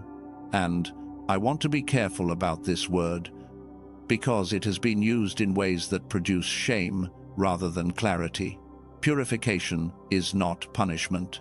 It is not God making you suffer because you needed to learn something painful. Purification is what happens when everything that the gift cannot work through has to be separated from the person who is carrying the gift. Here is what I mean. The gift, at its deepest level, operates from a place of settled identity. It flows most freely through a person who is no longer trying to prove themselves, who is no longer performing for approval, who is no longer running their gift through the filter of what it will produce in terms of recognition or reward. The gift in its full expression moves through a person who has been freed from the need to be seen doing it. But most of us arrive at the beginning of our active season carrying what I am going to call performance weight. The accumulated desire for validation that years of carrying an unrecognized gift produces. The hunger for someone to finally see what we carry and confirm that it is real. The habit of running our gifts through the approval mechanism, sharing them when it feels safe, hiding them when it feels risky, calibrating them to whatever we think the environment will receive. The wilderness strips that, not because the desire for recognition is wrong, because it is a weight that the gift cannot carry and still move freely. And the wilderness is the season where, without the audience, and without the stage, and without the feedback loop of performance, the performance habit slowly loses its grip. What remains when the performance weight has been removed is the gift in its most honest form. What you are left with at the end of a genuine wilderness season is not a smaller version of yourself. It is the most essential version, the one that cannot be performed, the one that simply is, because everything that was covering it has been cleared away. The second reason the wilderness is necessary, and this is the one I think most of you are in right now, is character formation. There are specific qualities that the weight of the next season is going to require of you. And these qualities, genuinely and without exception, cannot be developed in comfort. They can be aspired to in comfort. They can be talked about in comfort. But they cannot be forged there. Let me name 4 of them specifically. The first is settled authority. The capacity to speak truth, to hold a position, to offer what the gift sees from a place of groundedness rather than fear. Not the authority of someone who needs to be right. The authority of someone who has been so far underground, so alone with what they know, so tested in the accuracy of their perception without external confirmation, that they no longer require the room's agreement before they offer what they carry. That quality is forged in the wilderness, in the seasons where you had to trust what you saw without anyone else being able to confirm it. The second is compassionate discernment. The ability to help people without being consumed by them, to serve without losing yourself in the service. The chosen one who has not yet developed this quality arrives to their assignment and gives everything they have until there is nothing left, and then wonders why the gift feels depleted. The one who has developed it through the difficult seasons of learning, where the gift ends and the need to be needed begins, that person can pour without being emptied, because they have learned the difference between operating from the gift and operating from the wound. The third is resistance to premature exposure. The understanding that not every movement of the gift needs to be publicly shared before it has reached appropriate maturity. The wisdom to protect what is developing, to allow it to grow in the dark a little longer rather than pulling it into the light before its season, to trust the process of formation even when the pressure to perform is strong. The wilderness is where this wisdom is developed, because in the wilderness there is no stage. And the person who learns to tend the gift without an audience learns something that the person who has only ever operated publicly cannot learn. And the fourth is the ability to carry weight without collapsing. Not stoicism, not the suppression of feeling, the genuine, tested capacity to hold significant responsibility without fracturing under it. To stand in the middle of difficulty and not lose the thread of what you know and what you were designed for. This is not a quality that arrives with information. It arrives through experience, through having been in the weight and having not collapsed, through having known the worst of the wilderness and having remained. That experience, in all its difficulty, is one of the most significant things the wilderness produces in the people being prepared for the largest assignments. The third reason the wilderness is necessary, and this one requires a kind of surrender to hear properly, is positioning. There is a specific location, relational, circumstantial, internal, that the assignment of your life requires you to be standing in when the season opens. And the path from where you were when the wilderness began to where you need to be when it ends is not a path you could have chosen or designed or navigated intentionally, because you did not have the map, because the destination was not visible from the starting point, because the route required movements that, from the outside, looked like wandering. But wandering and wilderness walking are not the same thing. Wandering goes in circles, wilderness walking goes somewhere. It just does not look like it from inside the process. Every relocation, geographic or relational or circumstantial, that the wilderness produced in you moved you closer to the coordinates of your assignment. Even the ones that felt like losses, even the ones that felt like being taken further from the destination rather than closer to it. The wilderness does not wander, the wilderness positions. What was formed in silence? What was tested in the wilderness? What was sealed in the waiting? That is not an abstract theological statement. That is the summary of what has been happening in you during every season that looked from the outside like nothing. And the qualities being sealed in the waiting, the settled authority, the compassionate discernment, the resistance to premature exposure, the capacity to carry weight, these are not side effects of the wilderness. These are the deliverables. These are what the wilderness was commissioned to produce, and these are what the next season of your life is going to require. The formation has not been happening to you. It has been happening for you. If this message is reaching you at a moment that matters, if what we have been walking through together is landing in a place that has been waiting for it for a long time, I want to invite you to stay close to this conversation. There are more words being prepared for the next season that is coming. And the things that will be said in that next season are for the person you are becoming as a result of everything we have been covering here. Stay connected so those words can find you when you need them most. Now I want to stay with Joseph for one more moment, because in the first part of this message I showed you Joseph in the early years, the dreamer, the gift operating before wisdom had arrived to contain it, the pit, the chains. I want to look at a different chapter.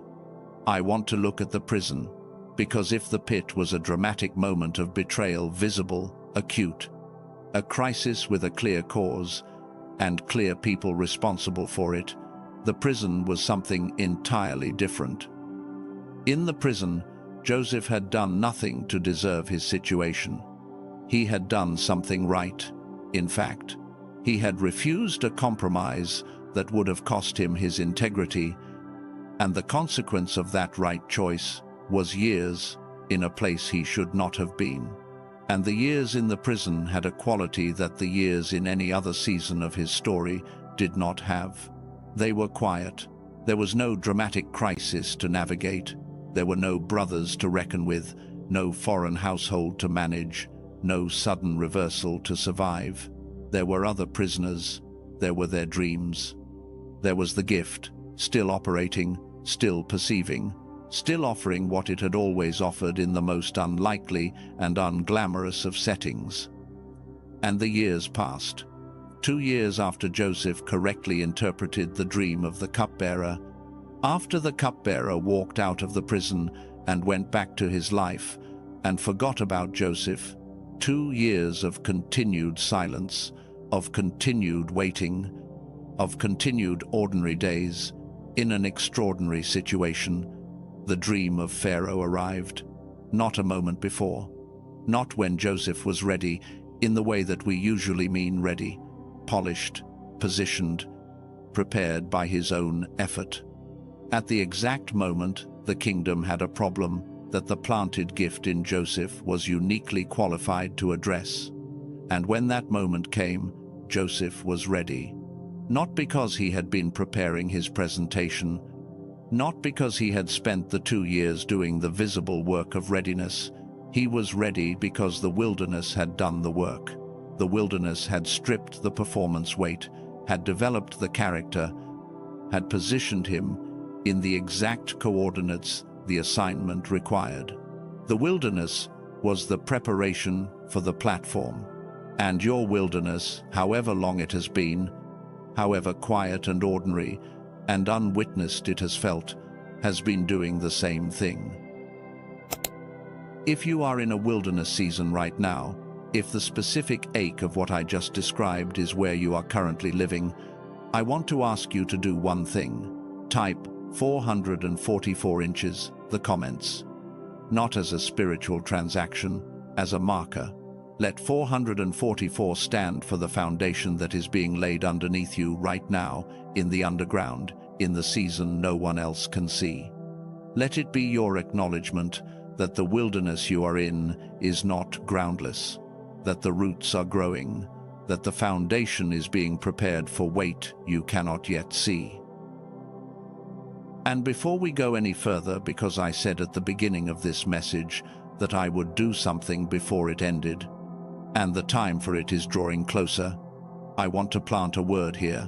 At the very end of this message, I am going to speak something over your life directly, not a general encouragement, not a broad blessing offered loosely in the direction of whoever might be listening.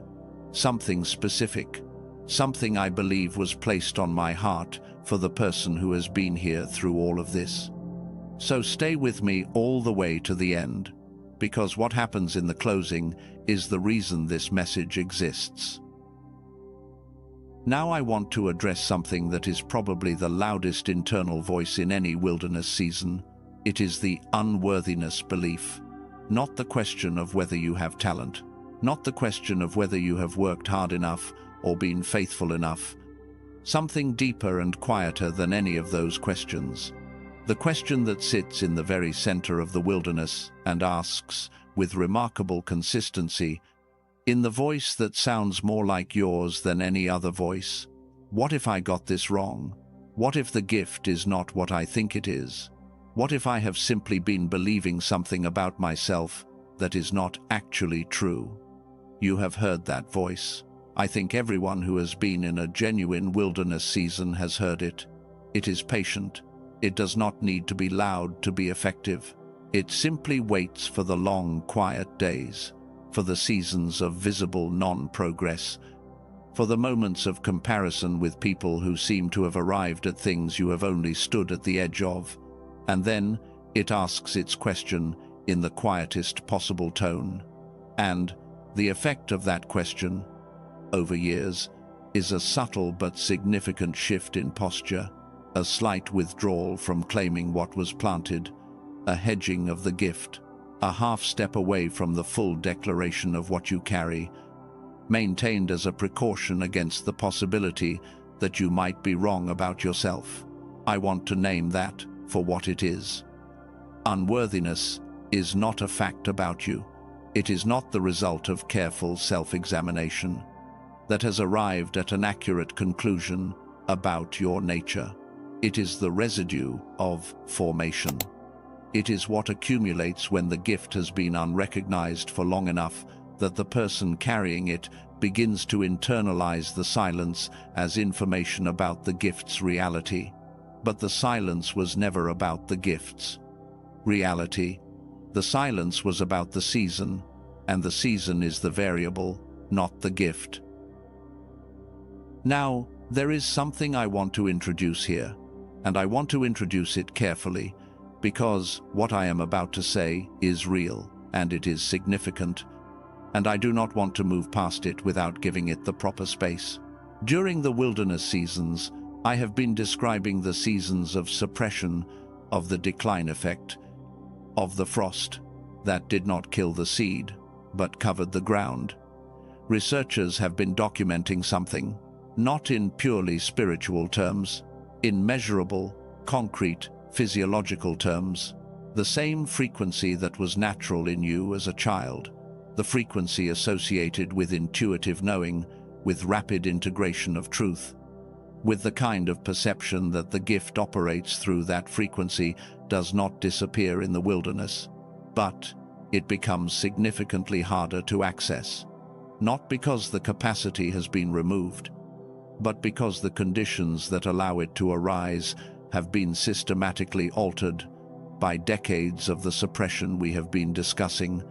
The frost changes the soil conditions, and a seed, no matter how alive, cannot express itself through frozen soil.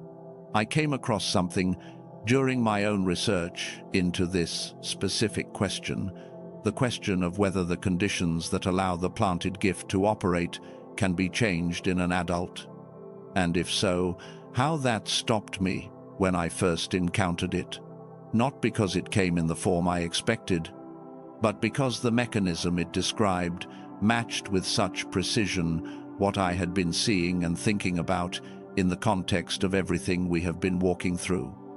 I want to share it with you in the next part of this message, because it speaks directly to the question that is probably forming in you right now. If the suppression of the gift is not permanent, and I have told you that it is not, then what changes the conditions? What turns the frost into the season of rising? Is it simply time? Is it simply prayer and faithfulness? Is it something you do, or something that happens to you, or something that happens in the intersection between what you do and what God does?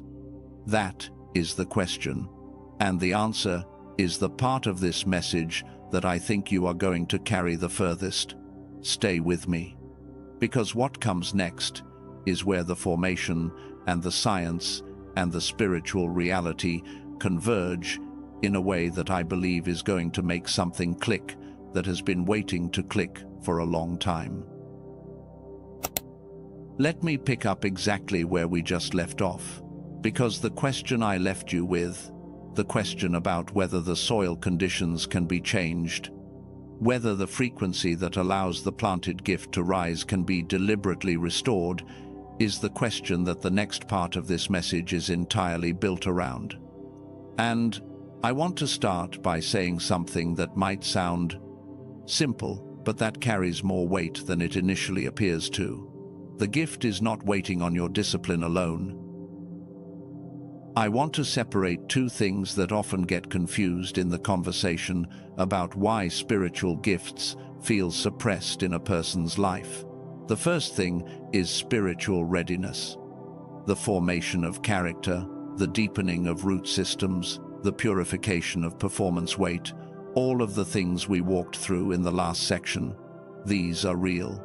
These are necessary. These are not optional parts of the process.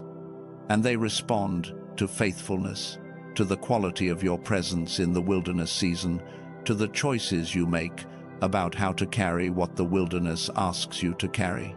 That is spiritual readiness. And it is shaped by what you do. But there is a second thing, and it is separate from spiritual readiness in a way that most people in the spiritual space have never clearly articulated. It is the neurological conditions through which the gift operates.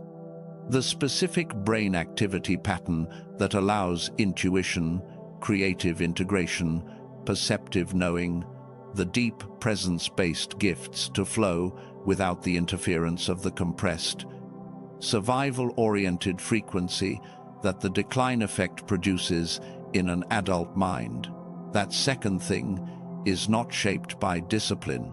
That second thing is shaped by conditions. And this is the distinction I want to sit with for a moment. Because once you understand that there are two separate variables, spiritual readiness, which responds to your choices, and neurological conditions, which respond to something different, it reframes the relationship between effort and gift expression in a way that I think most of you have never heard clearly stated. Most people who are carrying suppressed gifts have been told in 100 different ways that the solution is more spiritual discipline, more prayer, deeper faith, more consistency. And those things are not wrong. They address the spiritual readiness variable.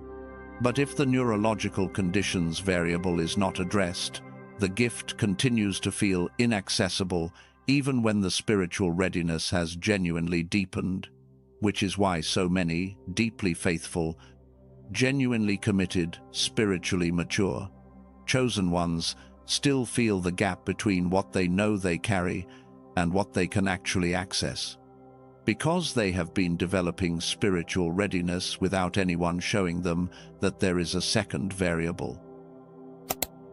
Now, let me tell you about the frequency. The research on gamma brain waves, the specific high-frequency activity that is naturally elevated in children and that consistently declines as the decline effect takes hold, has produced a remarkable picture of what the gifted mind looks like when it is operating in its native state. Researchers working with brain imaging technology that allows real-time observation of neural activity have been able to identify the gamma state with precision, and what they consistently find across studies that have been replicated in major research universities, including at MIT and Princeton and several others, is that gamma activity is directly associated with the integration of information across different regions of the brain simultaneously. What that means, in plain terms, is this. When your brain is in gamma, different parts of it are communicating with each other in ways that allow information from multiple sources to be combined into a single perception instantly. The left hemisphere and the right hemisphere are speaking to each other with an ease and a speed that is not available in the lower frequency states. The emotional processing centers and the rational analysis centers are integrated rather than operating in competition. The intuitive and the analytical are working together rather than taking turns. This is the state in which the planted gift operates most naturally. The unexplained knowing, the perception of truth before the logical chain has been assembled, is possible in gamma because, in gamma, the brain is processing patterns across its full architecture simultaneously rather than sequentially. The knowing arrives whole because the whole brain is available to produce it. The atmospheric presence, the gift that shifts rooms, is available in gamma because the person operating there is not defending themselves against threat, signals the way the compressed lower frequency mind is. They are genuinely present, genuinely open, genuinely available, in a way that the defensive survival-oriented brain state does not allow. The voice gift, the words that arrive from somewhere that feels deeper than ordinary thought, flows through the integrated brain state in which the unconscious knowing and the conscious expression are no longer separated by the wall that the decline effect builds between them. And the gamma state, this native condition of the gifted mind, was methodically suppressed in you from childhood, not maliciously, by systems that did not know what they were suppressing, but the effect is measurable. And now, what is also measurable, what decades of dedicated research have produced, is the answer to the question of whether those conditions can be restored. What if the condition the seed was waiting for was a frequency change in the soil itself? I want you to sit with that question for a moment, because it reframes something significant. We have been talking about conditions changing as if the change is entirely seasonal, as if the only thing that turns the frost into spring is the passage of time. But what if the frequency of the soil, the specific neurological conditions through which the planted gift operates, can be deliberately changed? Not through years of slow effort, not through a spiritual breakthrough that arrives unpredictably. Through a targeted, direct, specific shift in the frequency environment of your mind. I came across a researcher whose life's work addresses exactly this question, and I want to introduce you to what he found. Not as a detour from what we have been discussing, as the most direct, practical application of everything we have walked through in this message. His body of work spans more than one discovery. His protocols and research series, including what he has developed in areas like the youthful brain, represent some of the most sustained and serious investigation into cognitive restoration and brain frequency research available anywhere. But the specific discovery I want to focus on is the one that answers the frequency question directly. His name is Dr. Robert Lake. He spent 34 years at the intersection of neuroscience, brain frequency research, and human potential, working alongside research institutions including MIT, Princeton, and several other leading universities. And the question he pursued with the greatest focus across that entire career was this: given that the gamma state of the brain is measurable, and given that its decline in adults is documented and consistent, is there a way to deliberately restore it?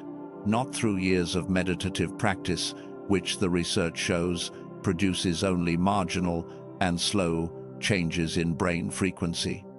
Not through biofeedback equipment that can cost upward of $7,000 and requires years of professional guidance, but through something accessible, something consistent, something that works from the outside in rather than relying on the brain to change itself from within. And what he found is that the answer is yes. Before I tell you specifically what he discovered, I want to tell you about someone whose experience I think will make this immediately practical. She was a teacher in her early 40s. She had spent more than a decade helping other people develop her students, her community, the people who consistently sought her out because something in her presence and her perception drew them toward her. She was living, in other words, directly inside the gifts we have been describing in this message: the atmospheric presence, the voice gift, the deep perception. People sought her out consistently, but inside the experience of carrying that gift, she described something that many of you will recognize immediately. She said that her mind felt like it was operating at 30% of its capacity. The clarity she remembered, having the ease of knowing, the quickness of integration, the moments of insight that used to arrive without effort, had been replaced by something slower and foggier. She was still showing up for the gift. She was still doing the work, but it felt like the signal was partially blocked, like she was accessing the gift through static rather than through a clear channel. She applied what Dr. Lake had developed: a specific 7-minute daily protocol designed to guide the brain from its suppressed frequency back toward the gamma state that was its original operating range. And within 3 weeks, something shifted, not dramatically, not in the way that dramatic transformation testimonies describe. Quietly, the decisions she had been turning over in her mind for months resolved in a single morning. The ideas that had felt effortful to produce began arriving without the effort. The static she had been pushing through thinned and then cleared. Someone in her circle, who had been further along in the process, mentioned continuing into other areas of what Dr. Lake had developed, something they referred to as neuroactive, but what she kept coming back to, what she described as the central experience, was the beginning, the first shift. She called it the switch, flipping back on. I want to address something that I know is probably forming in some of you right now. If you have spent years on a spiritual journey, if you have carried your gift through seasons of faithfulness and prayer and community, still feel the gap between what you carry and what you can fully access. There is a part of you that has developed a healthy skepticism about things that claim to make a significant difference. That skepticism is not cynicism. That skepticism is wisdom. It is what develops in a person who has been hopeful before and has had the hope land in something that did not deliver. I want to acknowledge that directly. What Dr. Lake discovered is not in the same category as the things you have probably already tried. The practices and tools that operate on the same mechanism and simply ask you to do more of what has not fully worked. The distinction between an approach that asks your brain to change itself from within over long periods of time and brain entrainment, which guides the brain's frequency from outside through precisely calibrated audio, is not a small distinction. It is a different mechanism entirely. And the documented results across more than 18,000 people who have applied it are not anecdotal. They are data.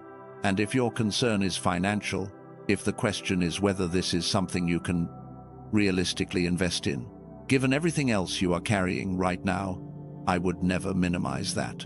What you are about to hear about the pricing is not designed to pressure you.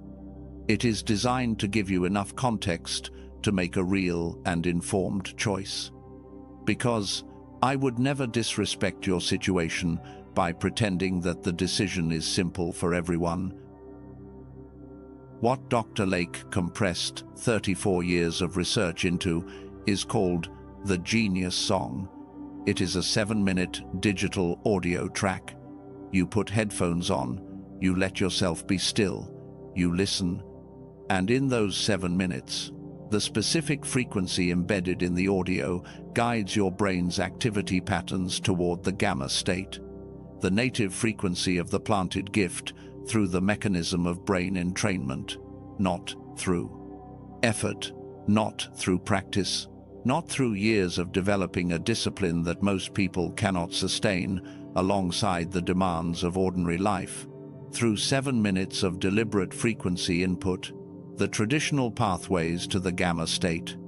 Professional biofeedback therapy, which runs approximately $300 per session, or clinical-grade home equipment, which typically costs around $7,000, have documented efficacy. They work, but they are not accessible to most people, and they require either significant professional guidance or significant financial investment. Dr. Lake's goal was to make the mechanism accessible, and the result of that goal is available to you, for those watching this message, at $39, not $49, which is where the Genius Song typically sits, and not through any other channel. $39 for the person who has been in the wilderness long enough and whose formation season is signaling that the time for the next step has arrived. That price is not available through any search, not through any other source, only through the link in the description and the pinned comment. And what comes alongside it, at no additional cost, includes a frequency track designed for children who are still in the window before the decline effect takes full hold. The foundational text that inspired one of the most significant cultural conversations about human potential a guided process for clarifying the vision of your life across 4 areas, and a practical framework for the habits that sustain the conditions for long-term gift expression.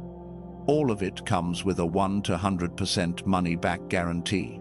No conditions, no ceiling on how many times you have used it before deciding it is not for you. The guarantee is unconditional because Dr. Lake is not offering something he is uncertain about. And I want to say something about the cost of not moving. Not as pressure, as awareness. Every day that the gamma state remains suppressed is a day that the planted gift is operating through static rather than through a clear channel. That is not a neutral condition, that is a cost. The decisions that could benefit from the gift's full clarity are made with partial access. The relationships that the gift is designed to serve are navigated through a signal that is not fully open.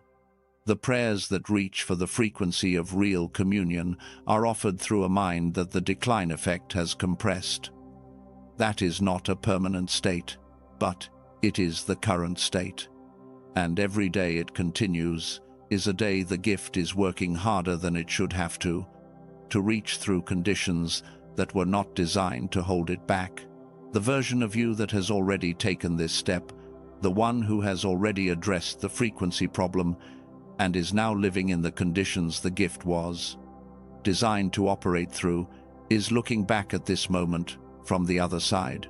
And from that perspective, the decision is not complex. It is simply the step that was next, the one that the formation of the wilderness prepared you to take. It does not need to be perfect, it just needs to be true. There is one thing I need to say clearly before I give you the way to access this. There are sites that carry the name Genius Song without carrying the technology behind it. They do not have the brain entrainment mechanism. They do not have Dr. Lake's research embedded in them. They do not carry the 4 bonus resources or the money-back guarantee.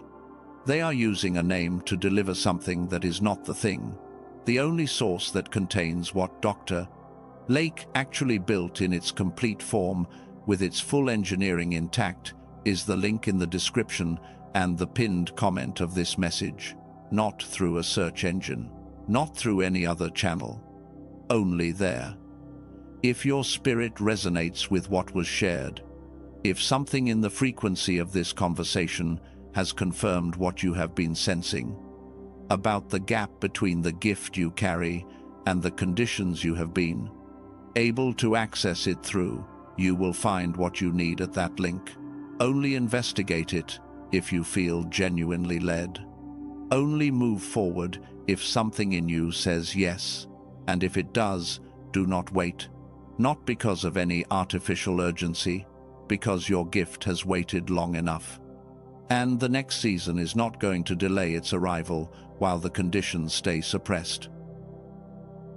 If something just confirmed in your spirit as you heard what was shared, if something in what was said landed somewhere that your arguments about yourself could not immediately reach, type, "I'm ready," in the comments. Not as a declaration that everything is figured out, not that the fear is gone or the conditions are perfect, as a declaration that you are done waiting for perfect conditions before you take the next step.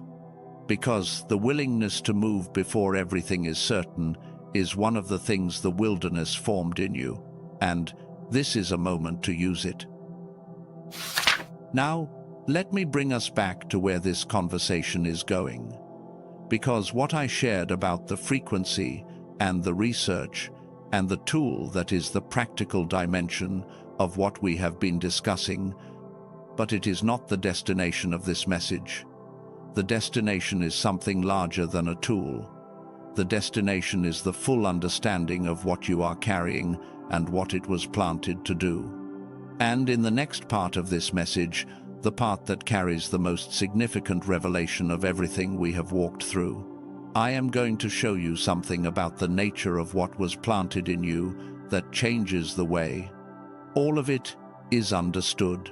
Because here is what I have not yet fully named. There is a specific truth about what was planted in you that recontextualizes every revelation we have covered so far. The Nata, the Segula, the 6 signs, the decline effect, the formation of the wilderness, the frequency restoration, all of it has been building toward a single understanding that, once it lands, changes the way you understand yourself at the most fundamental level. What was planted in you before birth is not primarily what you might think it is. And when you understand what it actually is, the gap between carrying the gift and living from the gift becomes something you will finally know how to close. What comes after? The frequency shifts, after the conditions change, and the soil warms, and the seed begins to break. Its shell is something that is difficult to put into ordinary language. The beginning of what some have described simply as destiny's embrace. The season when who you were always meant to be and who you are becoming finally touch. Not as a future aspiration, as a present reality. That is where we are going. Stay with me. Now, I said something at the very end of what we just covered that I want to come back to, because I did not say it casually. I said the gift is not primarily what you might think it is, and I want to take you there slowly. Because the destination of this message, the mega truth, that all of the revelations we have walked through have been building toward, is not the kind of thing you can rush to and have it land properly. It needs to be approached, it needs space around it, and it needs the foundation of everything we have already covered before it can carry the weight it is meant to carry. So, let me lay one more stone before I say it. Think about the 3 revelations we have walked through together. The first was the revelation of the Nata, the Hebrew word that showed us that what God placed in you before birth was not scattered casually or hoped into existence, but driven in firmly, the way a foundation pillar is driven into the earth before any structure rises above it. The truth that the gift is not potential waiting to be realized, but something already sealed, already complete, already structural in the architecture of who you are. The second was the revelation of the suppression, the decline effect, the frost over the soil, the measurable mechanism through which the conditions that allow the gift to operate at full capacity get compressed by the weight of systems that were never designed to hold what you carry.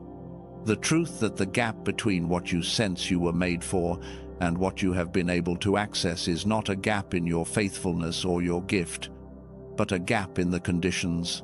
The third was the revelation of the frequency, the documented fact that the native state of the gifted mind, the gamma state, can be deliberately restored, that the frost is not permanent, that the soil conditions can be changed, that what is dormant is not the same as what is absent. 3 revelations, 3 layers. And now I want to show you what sits beneath all 3. The gift God planted in you before birth is not primarily an ability. Let me say that again, because I want it to land in the right place before I explain it. The gift God planted in you before birth is not primarily an ability. It is a presence. What He placed in you, the thing, the Nata, driven into the foundation of your being, actually is not first and foremost a skill set or a talent or a set of capacities that operate through doing. It is something more fundamental than any of those things. It is the quality of who you are, in a room, in a conversation, in a moment that needed exactly the specific weight that only you were built to carry. I want to draw a distinction here that I think is going to reframe everything you have understood about your gift up to this point. An ability operates through action. You activate it, you apply it, you use it to produce an outcome. When the ability is at rest, it is dormant. When it is applied, it is active. The relationship between the person and the ability is fundamentally a relationship of doing, but presence is different. presence does not require action to be real. Presence operates through the fact of your being there. The light bearer does not illuminate by trying to illuminate. The seer does not perceive by activating a perception process. The voice does not move people by choosing carefully crafted words. These gifts operate because of what the person carrying them simply is, the particular frequency of their being, the specific quality of their attention, the unique density of what was planted in them before they arrived. And this distinction between gift as ability and gift as presence changes everything about how you understand the suppression. When I said the world suppressed the conditions through which the planted gift operates, when I described the frost, the decline effect, the systematic compression of the gamma state, what I was really describing is the suppression of presence, not performance. Presence. And here is why that distinction matters so deeply. Performance can be managed. If what you carry is an ability, a skill, a talent, a capacity that operates through action, then the systems around you can manage it. They can schedule it, direct it, channel it into approved outputs, measure it against external standards, and decide whether or not it meets the requirements of the system. Performance fits into a framework. Performance can be assessed and controlled, but presence cannot be managed. Presence cannot be directed by an external system, because presence does not wait for the system's approval before it operates. When a person carrying a genuine gift of presence walks into a room, the room changes, regardless of whether anyone gave them permission to change it. The atmosphere shifts. The quality of attention in the space rearranges itself. The conversations that were happening before they arrived take on a different character. None of this required an action from the person carrying the gift. None of it required a decision or a skill deployment or a performance of any kind. It simply happened because the person was there. And that is precisely why the world, the compressed, performance-oriented, output-measuring world, does not know what to do with what you carry, not because your gift is too small for the world, because your gift is too alive to be managed by it. Now I want to take each of the three revelations and show you how they look through this lens. Because when you understand the mega truth gift as presence rather than ability, each of the three revelations we covered says something more specific than it was saying before. The first revelation, the Nata, said that the gift was driven into you as a foundation pillar before birth, immovable, unchanged by everything that has pressed against it from above. Through the lens of presence, this means that the quality of who you are, not what you can do, but what happens when you simply exist in a space, was sealed into your architecture before the world had a chance to train you toward performance. God did not plant in you a set of things to do. He planted in you a way of being that does not require doing to be real. And nothing the world has done to the surface of your life has reached the depth of what was planted. The second revelation, the suppression, said that the frost covered the ground and prevented the seed from breaking through. Through the lens of presence, this means that what the decline effect suppressed was not primarily your skill set. It suppressed your capacity to be fully present. The compressed, survival-oriented, performance monitoring frequency that the adult mind defaults to is the opposite of presence. It is the frequency of management, of watching yourself, of calibrating your outputs to the environment's expectations, of operating from the defended interior rather than the open one. The frost did not take away the gift. It covered the ground that the gift needs to move through. The gift of presence cannot rise through defended ground. And the third revelation, the frequency, said that the conditions can be deliberately changed. Through the lens of presence, this means that what restores when the gamma state is restored is not a skill. It is the capacity to be genuinely present, to inhabit rather than to perform, to exist in a room rather than to manage your existence in it, to let the gift operate rather than to operate the gift. This is the difference between a person who is using their gift and a person who is living from it. Using the gift is performance.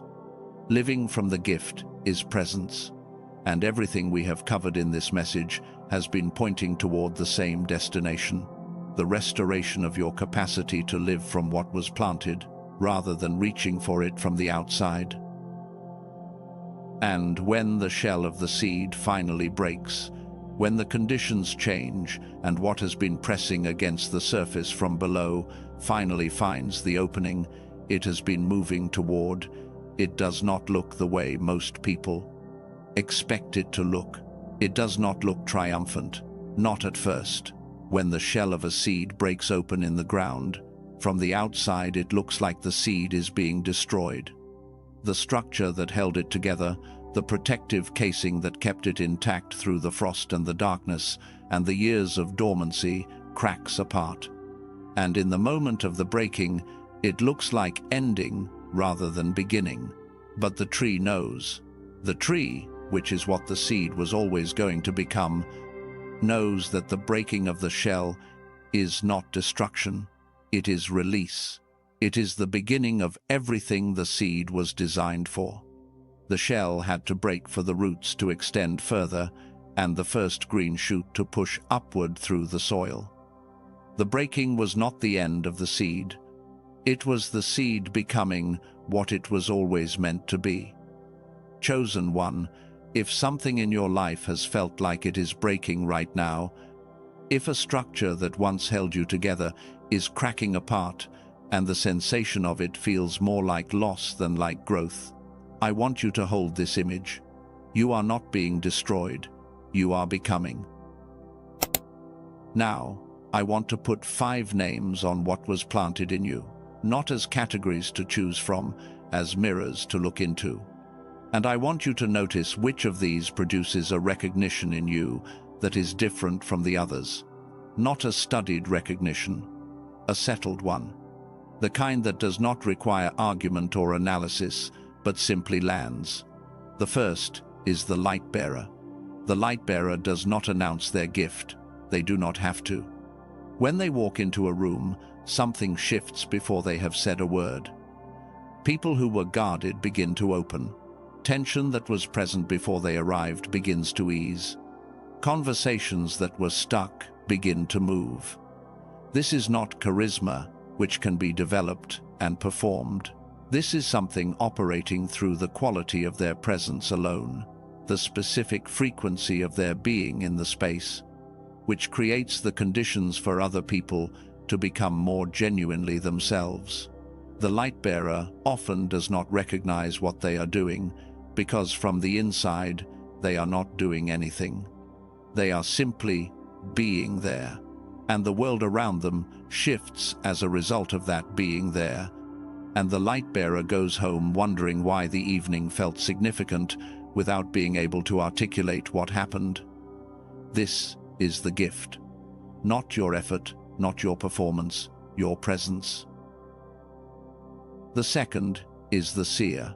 The seer has known things before the evidence arrived, has perceived truth about people and situations through a channel that bypasses ordinary logical analysis, has felt the weight of something coming before the visible indicators pointed in that direction, has been right, consistently and specifically, about things that other people missed entirely, and the seer has probably spent years being uncertain about whether to trust what they see, because the channel through which the perception arrives is not the channel that the world validates.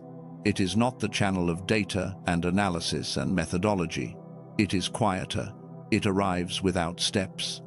And the seer has learned, through experiences of being dismissed when they shared what they saw, to keep the perception private and to offer only the conclusions that can be traced through acceptable logical pathways. But the perception was always real. The knowing that arrived without explanation was always accurate, and the years of learning to distrust it were the frost covering the ground, that the seer gift was designed to move through. The third is the voice. The voice is the person through whom words arrive that are not entirely their own, whose presence in a conversation produces articulations of truth that the other people in the room had been reaching for but could not find on their own, whose prayers and letters and spoken moments carry a weight and a precision that land deeper than the person producing them fully planned. The voice often dismisses what moves through them, because, from the inside, it does not feel impressive. It feels like talking. It feels like the ordinary activity of communication. And the voice does not have the external vantage point to see that what just happened in the room, the way the air changed, the way the silence after their words was different from ordinary silence, was not ordinary at all. You were not being eloquent in those moments. You were being a clear channel. And the gift of the voice, when it is operating without performance weight, when the person carrying it has stopped trying to say the right thing and is simply present enough for what needs to be said, to move through them, is one of the most transformative gifts operating in the world today. The fourth is the pioneer. The pioneer has always been slightly ahead, not in the sense of superiority, but in the sense of trajectory. They have always been looking toward a horizon that the people around them were not yet oriented toward. They have always felt the pull of territory that has not yet been entered, the sense of a next thing that exists beyond what is currently visible or considered possible. And this has produced the ache of not quite belonging to any of the environments they have moved through. Not because something is wrong with their capacity to connect, but because the pioneer belongs to the territory they are walking toward, not the territory they are currently passing through. The pioneer's sense of always being slightly past the place where everyone else is comfortable stopping is not a social deficiency. It is the navigational signature of someone designed to go first so that others can follow into what they found. Every time you have felt too far ahead, every time the horizon you were oriented toward made no sense to the people around you, every time the next thing you could see clearly was invisible to everyone else, that was the pioneer gift, operating. And the fifth is the builder. The builder sees structures that do not yet exist, not just physical structures, relational ones, organizational ones, community ones. The builder looks at a group of people or a set of circumstances and perceives what could be created there, what could be organized there, what could be sustained there, in a way that goes beyond what is currently present. And then the builder works quietly, persistently, over long periods of time to bring into being what they could see before anyone else could see it. The builder's gift is often invisible precisely because what it produces takes years to become fully visible. The community that exists because of the builder's sustained effort, the relationship network that was carefully and intentionally cultivated over a decade. The organization that is running today because someone believed, years ago, that it was worth building. The builder rarely gets the visible moment of gift recognition that the voice gets in a public setting. Because the builder's gift operates in the long arc, in the decade-level time frame, in the things that are still standing after the builder has moved on. What you build outlasts the season in which you built it, and the building is the gift, operating at full capacity. Now I want to tell you about someone. I am not going to give you her name, not because her story is not real, but because what is real about it is not the name, it is the pattern. And I think you are going to recognize the pattern. She had been in some form of ministry or service for most of her adult life. Teaching, counseling, leading, showing up for the people in her world in ways that cost her significantly and that she gave from a place of genuine calling. She knew she had gift. She had seen the gift operate enough times to know that what moved through her in certain moments was not coming entirely from her.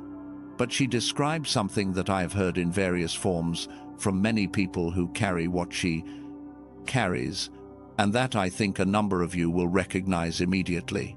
She said she was running the gift on empty. Not because the gift was not real, not because she was doing something wrong, but because she had been performing the gift for so long, managing it, deploying it, directing it toward outcomes, calibrating it to what people needed from her, that she had lost the connection to the source of it. She was producing the outputs of the gift without inhabiting the ground from which the gift rises. She was doing what a person with her gifts does, without being the person her gifts come from. She told me that the pivotal moment came when she stopped, not in a dramatic way. She simply became unable to continue performing at the level performance required. And in the exhaustion of not being able to perform, she stopped trying to generate the gift from the outside and sat still with what was actually inside her. She went quiet for a season. She reduced dramatically what she was producing for public consumption. She returned to the practices that had nothing to do with output, the silence, the stillness, the mourning posture of simply receiving before she moved into giving, and in that season, in the quieter and more honest season of simply inhabiting what had always been planted rather than managing what she was supposed to. Produce something returned, not new gifts, the same gifts, but operating from a different ground. She described the experience this way. She said, "I used to pray for people and then wait to see if what I had prayed was received. Now I pray for people, and something in me already knows what is needed before the prayer begins. I am not searching for the right words. The right words are searching for the right moment to move through me." She had stopped performing. She had started inhabiting, and the gifts that had always been planted in her, which had been operating through performance weight for years, were finally operating the way they were designed to operate, through presence rather than through effort. Now, let me give you something practical, something you can actually do, not as a step in someone else's process, but as a way of listening to what is already in you. I want to walk you through what I call the gift inventory protocol. And the important thing to know about this before I begin is that it requires nothing from you that you cannot do exactly where you are right now. You do not need anything. You do not need to move or prepare or go anywhere. Everything this requires is already inside you and accessible to you right now. Here is the first step. I want you to cast your mind back to 3 specific moments. Not the ones where the gift felt powerful and you were standing on a stage or in a significant public situation. The ordinary ones. The unscheduled moments. A conversation you were not planning to have. A situation that arrived without warning. A moment in prayer when something arrived that you did not generate. A sentence you said to someone that surprised you afterward. Let those 3 moments surface in your memory. Do not force them. They are there. The ones that come first are usually the right ones. Now, the second step. For each of those moments, hold it gently in your attention and ask a single question. Not, what did I do? What was present? What was the quality of the environment around you? What had just happened or not happened? Were you rested or depleted? Were you alone beforehand or in the middle of noise? Were you operating from the defended interior or the open one? You are not looking for a formula. You are looking for a pattern. And the pattern is there, across the 3 moments, if you hold them alongside each other and notice what they have in common. The third step is the naming. Let one of the 5 archetypes I described settle over what you just found in those 3 moments. Light bearer, seer, voice, pioneer, builder. Do not choose the one that sounds most impressive. Choose the one that fits the pattern most accurately. The one that, when you hold it over the memories you just visited, produces a recognition rather than an aspiration. That recognition is the planted gift, acknowledging itself. And the fourth step, the most important one, is the receiving. This is not an audit. This is not an evaluation of whether you have been performing your gift at sufficient quality. This is a moment of honest acknowledgement that what has been operating through you in those unscheduled, unperformed, unplanned moments was not the product of your effort. It was the planted thing expressing itself through you when the performance weight was temporarily low enough for it to move freely. Let that settle. The gift is real. It has always been real. And what you just did, what you just remembered, is the evidence. And now I want to say something that I believe with everything in me, and that I want to offer in the spirit of what I have been hearing as I sit with everything this message is for. I believe the Father is speaking, not to everyone in a general sense, to you, the specific you who has been here through all of this, who has recognized yourself in more of this than you were expecting to, who has carried the weight of an unactivated gift long enough that the weight of it has sometimes made you question whether the gift was ever real to begin with. I hear him saying this: what I planted in you was never meant to stay hidden. It was never designed for the dark. It was never intended to remain underground, beyond its season. I placed it in the structure of who you are, as a pillar, as a seed, as the most real thing about you, because I had a season in mind. And the season I had in mind is not a season in the distant future. It is the one you are standing at the threshold of right now. What I planted is full. What I planted is intact. What I planted is ready. And the only question that has ever been the question is whether you are willing to stop performing it and start inhabiting it. I am not asking you to have all the answers. I am not asking you to have the platform or the position or the certainty about how this all unfolds. I am asking you to receive what I placed in you as real. To stop holding it at arm's length as a maybe and take it into your arms as a settled thing. You are commissioned. You are equipped. You are sent. You are not alone in this. Right now, in this exact moment, while these words are landing in you, chosen ones all across the world are standing at this same threshold, the same recognition, the same weight of what has been dormant beginning to press against the surface, the same sensation of the shell cracking, of the structure that held the seed together, finally giving way to what the seed was always becoming. This is not an individual awakening. This is a collective emergence. And the person next to you in your life, the bull, one who has been unusually quiet lately, the one who has been withdrawing without fully explaining why, the one who has been carrying something they cannot name. They may be standing at the same threshold without anyone to show them what the threshold actually is. That is worth thinking about as we continue. If what I just named, the mega truth, the shift from gift as ability to gift as presence, the declaration over your life, if any of that landed in a place that your ordinary doubt could not immediately reach, I want to ask you to mark this moment with 2 words. Type "I am" in the comments.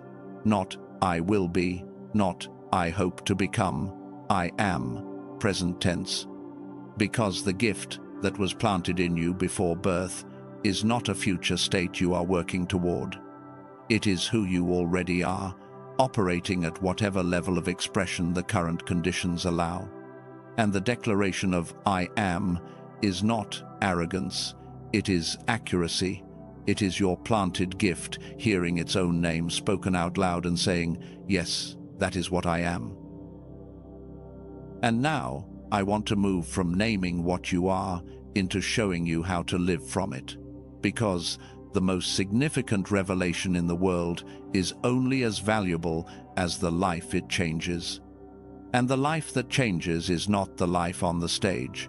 It is the ordinary one, the Tuesday morning, the conversation you did not schedule, the decision you make in the quiet of your own interior without anyone watching. That is where the gift actually lives, and that is where we are going next. The gift is no longer underground. That is where we are in this message. Everything we have walked through, the nata, the suppression, the frequency, the mega revelation of presence over performance, has been the underground season of this message. The accumulation of depth that was necessary before what comes next could stand properly. And what comes next is the above-ground part. What does it look like to actually live from what was planted? Not in the large moments, not in the dramatic seasons of visible gift expression, in the ordinary life, the Monday through Friday, the kitchen table and the commute, and the conversations you have with people who do not know anything about planted gifts or gamma frequencies or presence as a mode of being. That is the question I want to answer now. And the gift is no longer underground. It is becoming visible. And now you must learn to tend what is growing. The first thing I want to give you is a practice, something specific and daily and unglamorous, because the things that actually change lives tend to be unglamorous. I call it the activation window practice. And it is not a rigid routine that requires your life to be arranged in a particular way. It is a daily orientation, 4 simple moves, each brief, each accessible, each designed to keep you connected to the frequency of who you were planted to be, rather than the frequency of performance and management and survival that the world will consistently try to pull you back into. The first move is the morning declaration. Before the day's noise enters, before the first demand, the first notification, the first obligation requiring your attention, take one of the 5 identity archetypes you recognized in yourself and name it. Not out loud if that is not possible. Inside, deliberately. Settle the name over yourself the way you would settle a garment over your shoulders. If you are the seer, you begin the day by inhabiting that, not performing it, not planning what you will do as a seer today, simply orienting yourself in the awareness of what you are before the day's requirements begin reshaping you into what it needs you to be. 30 seconds, one name, every morning. The second move is what I described earlier, the 7 minutes of deliberate frequency space before the output begins. Before you start serving the demands of the day, 7 minutes of being genuinely present with the frequency of who you are, whether through what we discussed earlier, or through a stillness that you have developed your own relationship with. The point is not the method. The point is the deliberate choice, made daily, to create the conditions for the gift to operate before you ask it to perform. 7 minutes before output. Every day. The third move is the evening inventory. And this one I want to adapt for wherever you are right now. You do not need anything to do this. You can do it lying down, sitting still, in the last moments before sleep. Cast your mind back over the day and find one moment when the gift was present, not when you performed well, not when someone complimented you or when you produced a particularly good result. The moment when the gift was there, when you were genuinely present in a conversation and something shifted, when something arrived in you that came from below the level of ordinary thought, when you were in a situation and the right response was simply there without you having to search for it. Find that moment. Hold it for a few seconds, not to congratulate yourself, to recognize it, to acknowledge the gift showed up today. It is alive. It is operating.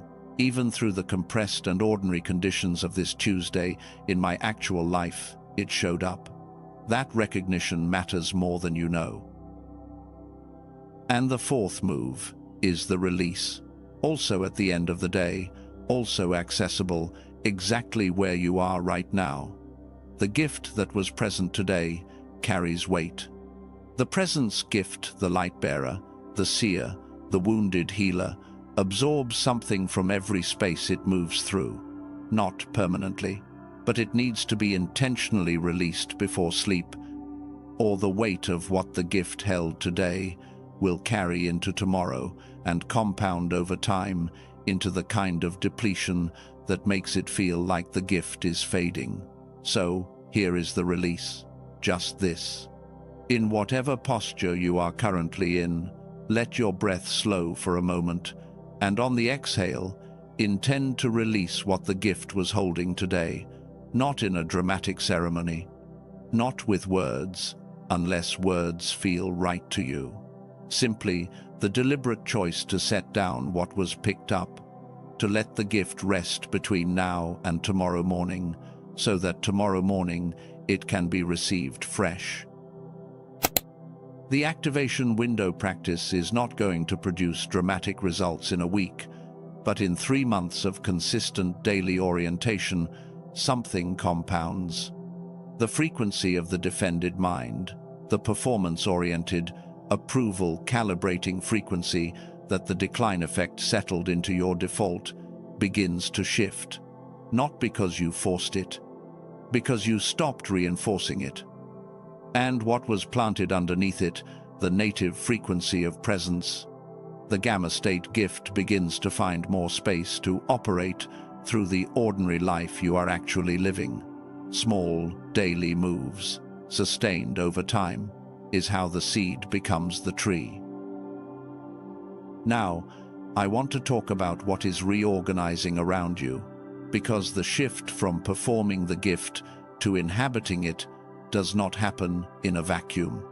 When something fundamental changes in how a person operates, when the frequency shifts, when the presence begins to operate more freely rather than being constantly managed, the environment responds. And the response is not always comfortable. I want to name 3 areas where this reorganization tends to be most significant. And I want to name them honestly, because I think the version of this conversation that only tells you about the wonderful things that happen is not the version that actually helps you navigate the season you are entering.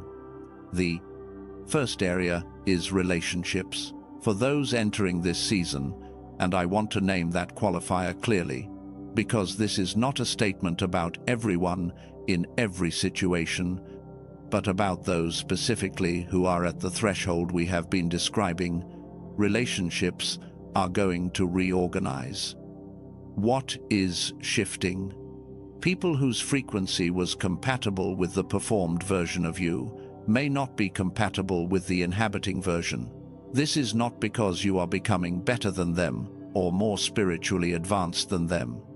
It is because the frequency of genuine presence is different from the frequency of performance, and some people in your life were connected to you through the shared performance rather than through something deeper. As the performance drops, the connection that was built on it becomes less stable. Some people will drift. Not dramatically, not with conflict or confrontation, but with a quiet reduction in the closeness that had seemed permanent. What you will feel? Grief. The genuine grief of losing closeness with people who mattered to you, even if you cannot fully explain what changed. And the questioning that accompanies grief, the wondering if you pushed them away, if you did something wrong, if the change in you is a loss rather than a becoming, what not to do. Do not compress yourself back to the performed version in order to preserve the connection.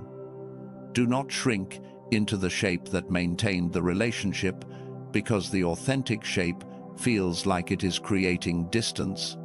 The connection built on the compressed version of you was real.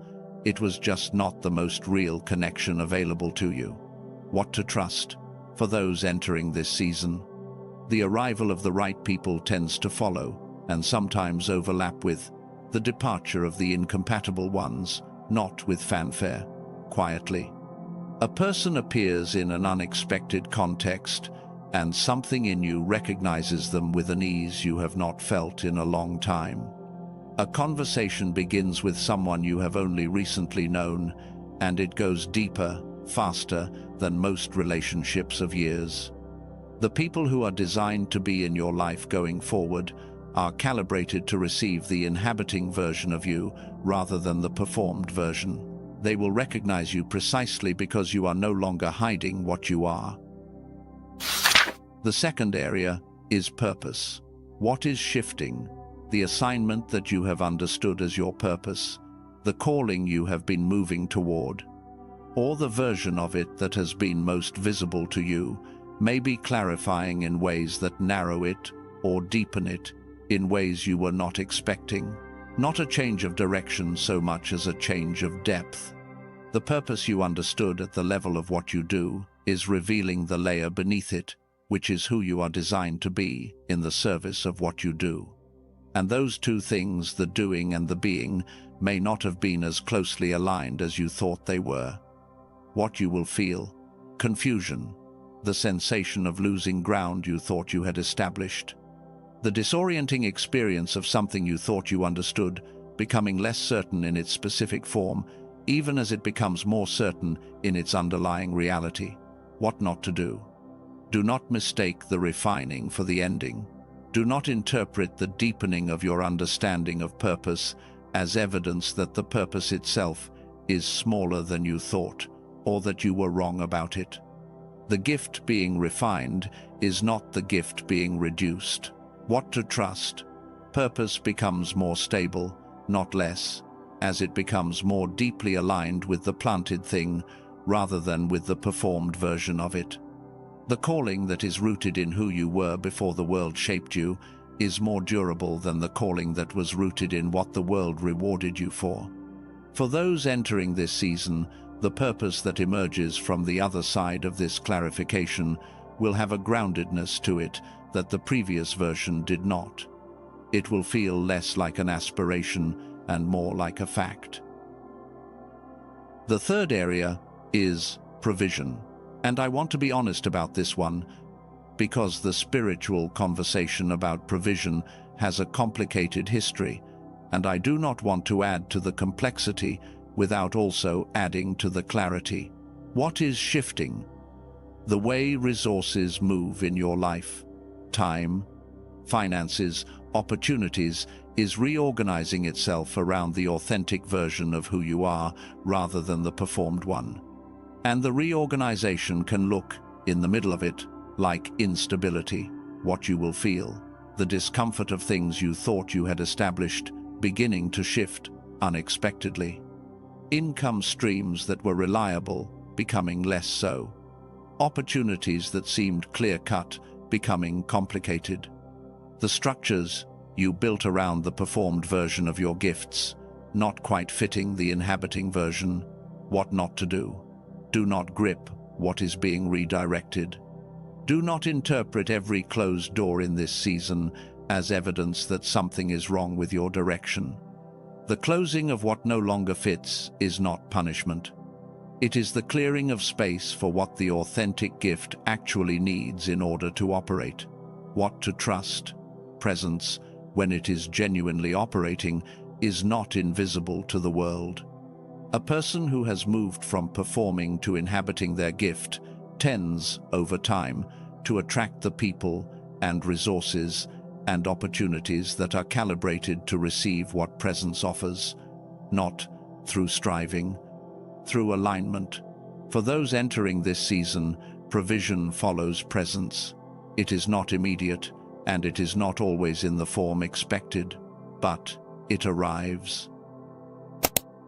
Now, there is something I need to give you before we reach the closing. It is permission.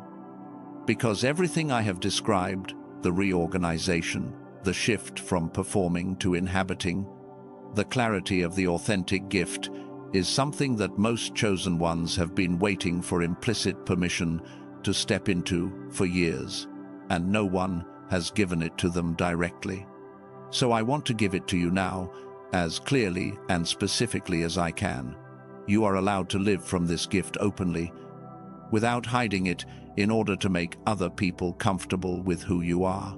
You are allowed to let the gift be seen, even before you feel entirely ready. Because readiness, in the sense of perfect preparation, is not the threshold the gift requires. The gift rises when the conditions are right, and part of right conditions is the person carrying the gift deciding to stop waiting for perfect. You are allowed to outgrow the containers that were never designed to hold what was planted in you. The relationships, the environments, the versions of your own life that fit the compressed edition of who you were. You are allowed to grow beyond them without owing anyone a detailed explanation of why you no longer fit. You are allowed to stop explaining yourself to people who were never equipped to understand what you carry. Explanation requires a shared language, and not everyone in your life has the language for what you are and what you were planted to do. You are allowed to take up the space that the gift actually requires. The full space, not the edited, carefully managed, diplomatically reduced space that the performance-oriented version of your life has been living in for years. You are allowed to be the full measure of what was planted before birth. Not someday when you have finally gotten everything right, not when the circumstances align and the platform appears and the confirmation comes from the right sources. Now, as you are, in the life you are currently living, with the roots that have already grown and the depth that has already been formed. And you do not owe anyone an apology for becoming who you were always intended to be. If those permissions just landed somewhere in you that has been waiting for them, if the specific weight of one of those sentences settled into a place that has been holding tension without knowing why, type "I receive" in the bas. Comments. Not as a transaction, as a declaration that you are receiving what was just spoken, that you are accepting the permission rather than holding it at a distance the way you have held so many other things that were yours to take. And I want to leave one more thread here before we enter the closing, because what I have been describing throughout this message, the journey from suppression to activation, from performing to inhabiting, from the frost to the rising, is not the end of the journey. It is the beginning of a much larger one. What comes after the gift is fully activated, after the presence is no longer being managed, but lived, opens into something that is difficult to put in ordinary words. There are those who have walked far enough into this territory to describe the season that follows as the moment when who they were always meant to be and the life they are actually living finally touch. The moment when the gap closes, not perfectly, not without the ongoing work of tending what is growing, but genuinely. The season when the tree is no longer pressing upward through frozen ground, but standing in open air, with the roots established and the full expression beginning. That is the season that is waiting for you. And it begins in what we are about to do together. I told you at the beginning of this message that there was something I was going to do before it ended. Something specific. Something that was the reason for everything else.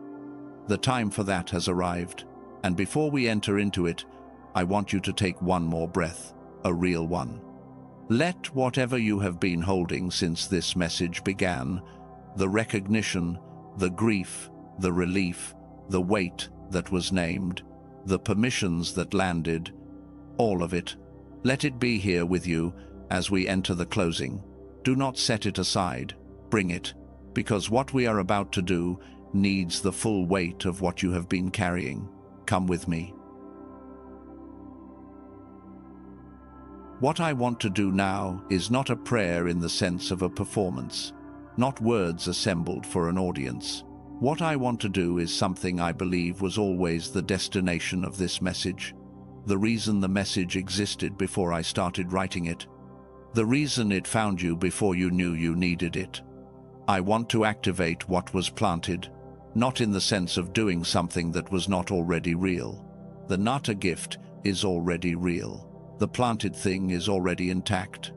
What I want to do is speak into the space between what is real and what is currently being inhabited, the space where the seed is pressing against the surface, and call it through.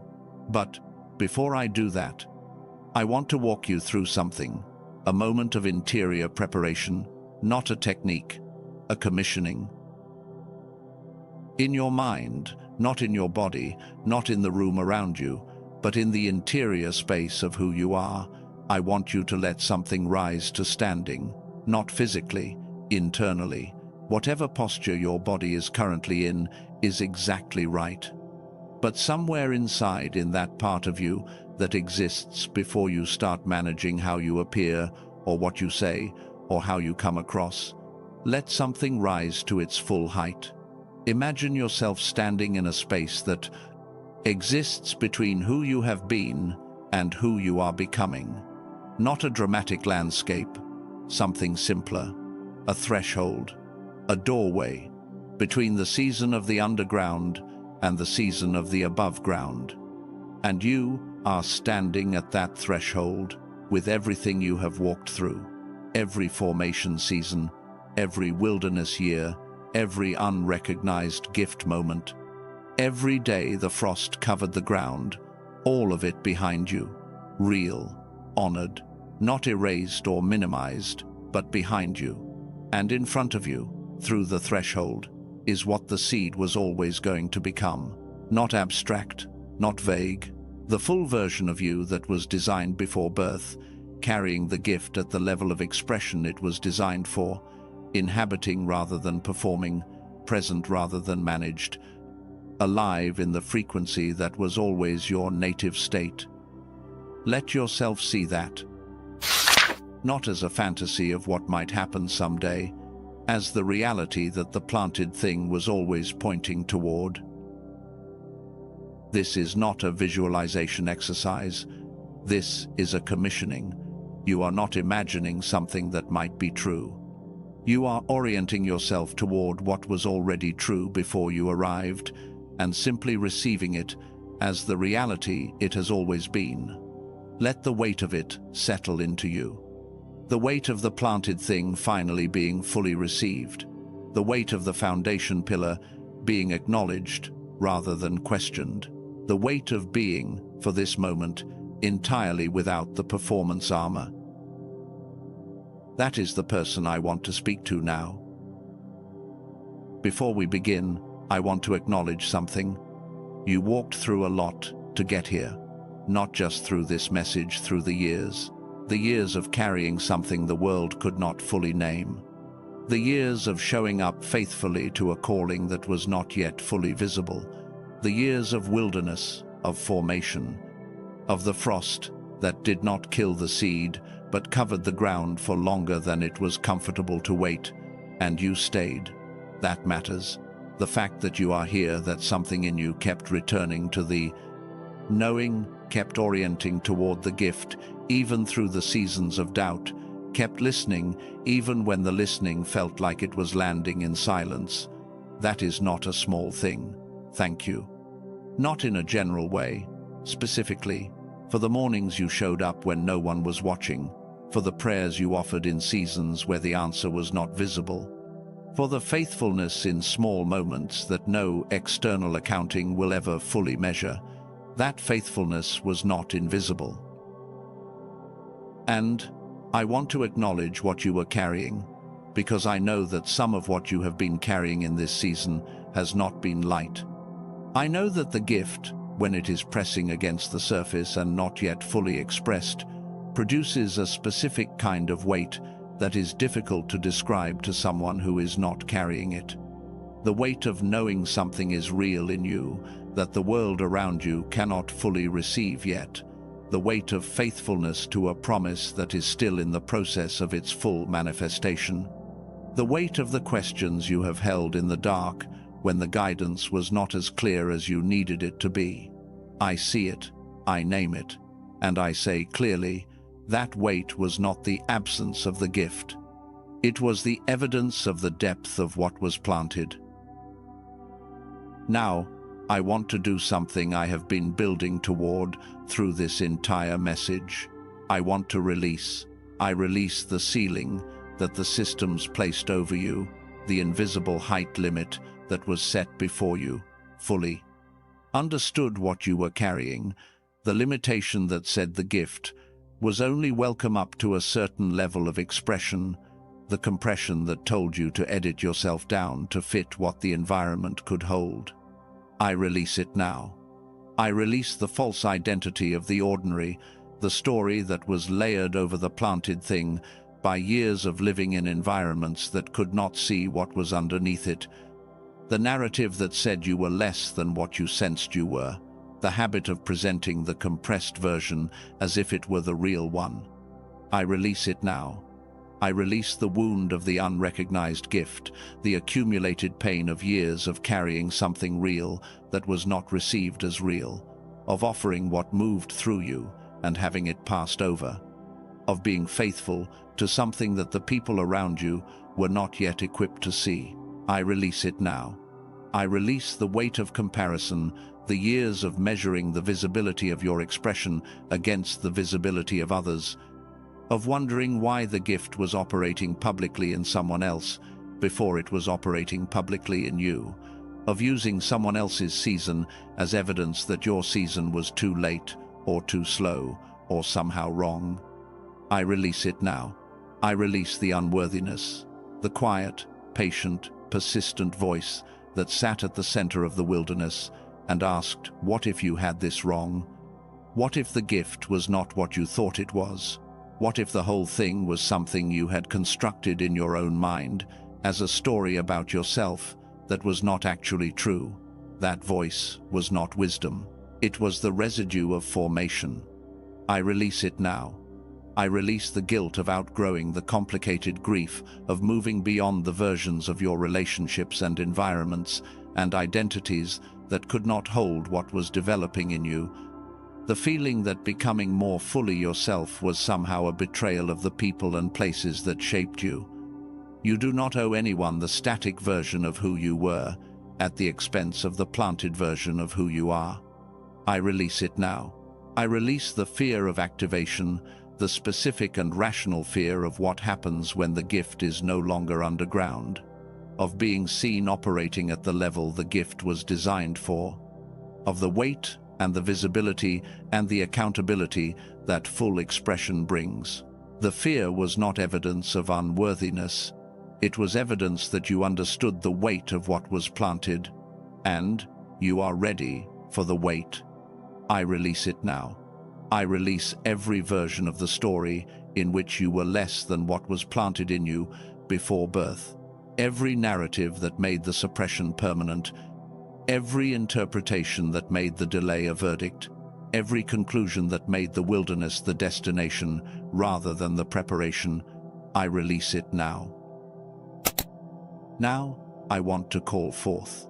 I speak to the full version of you, the one standing at the threshold in the interior space, the one who has already been commissioned by the planting, the one who exists in the architecture of who you were before the world had a chance to compress you, and I call you forth into the life you are currently living. I call forth the light bearer, and I activate the gift that shifts atmospheres without effort, that illuminates without announcement, that changes the quality of every space it enters simply by being genuinely present in it. I call forth the seer, and I activate the knowing that arrives without steps, the perception that reaches truth before the evidence assembles itself into something the logical mind can process, the discernment that was designed to operate through the open frequency of the gamma state, and that is finding those conditions now.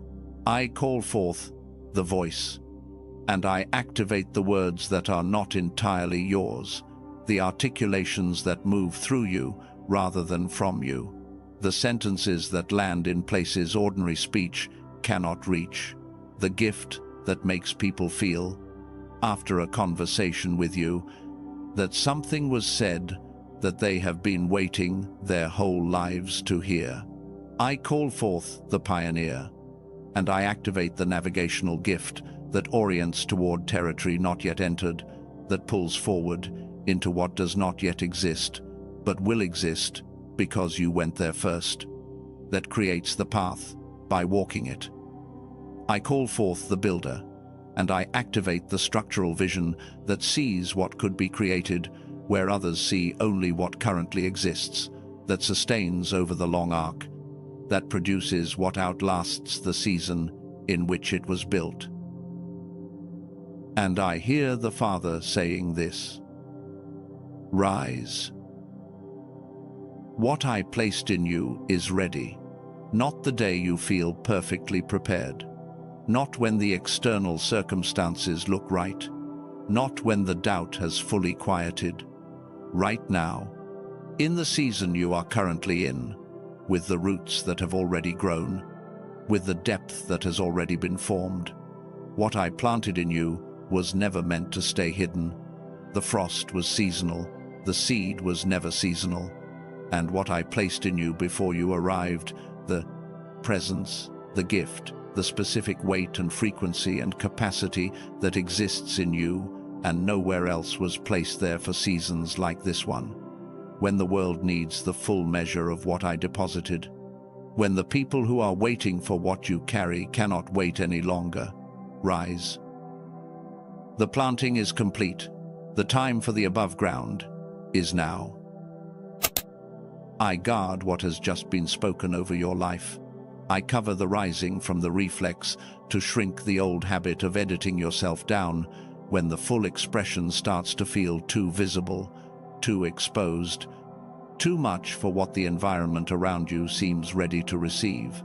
I guard what is being built from premature exposure, from the pressure to show everything before it has reached the season of its full expression, from the temptation to prove the gift is real, before the gift has had time to develop the depth it needs.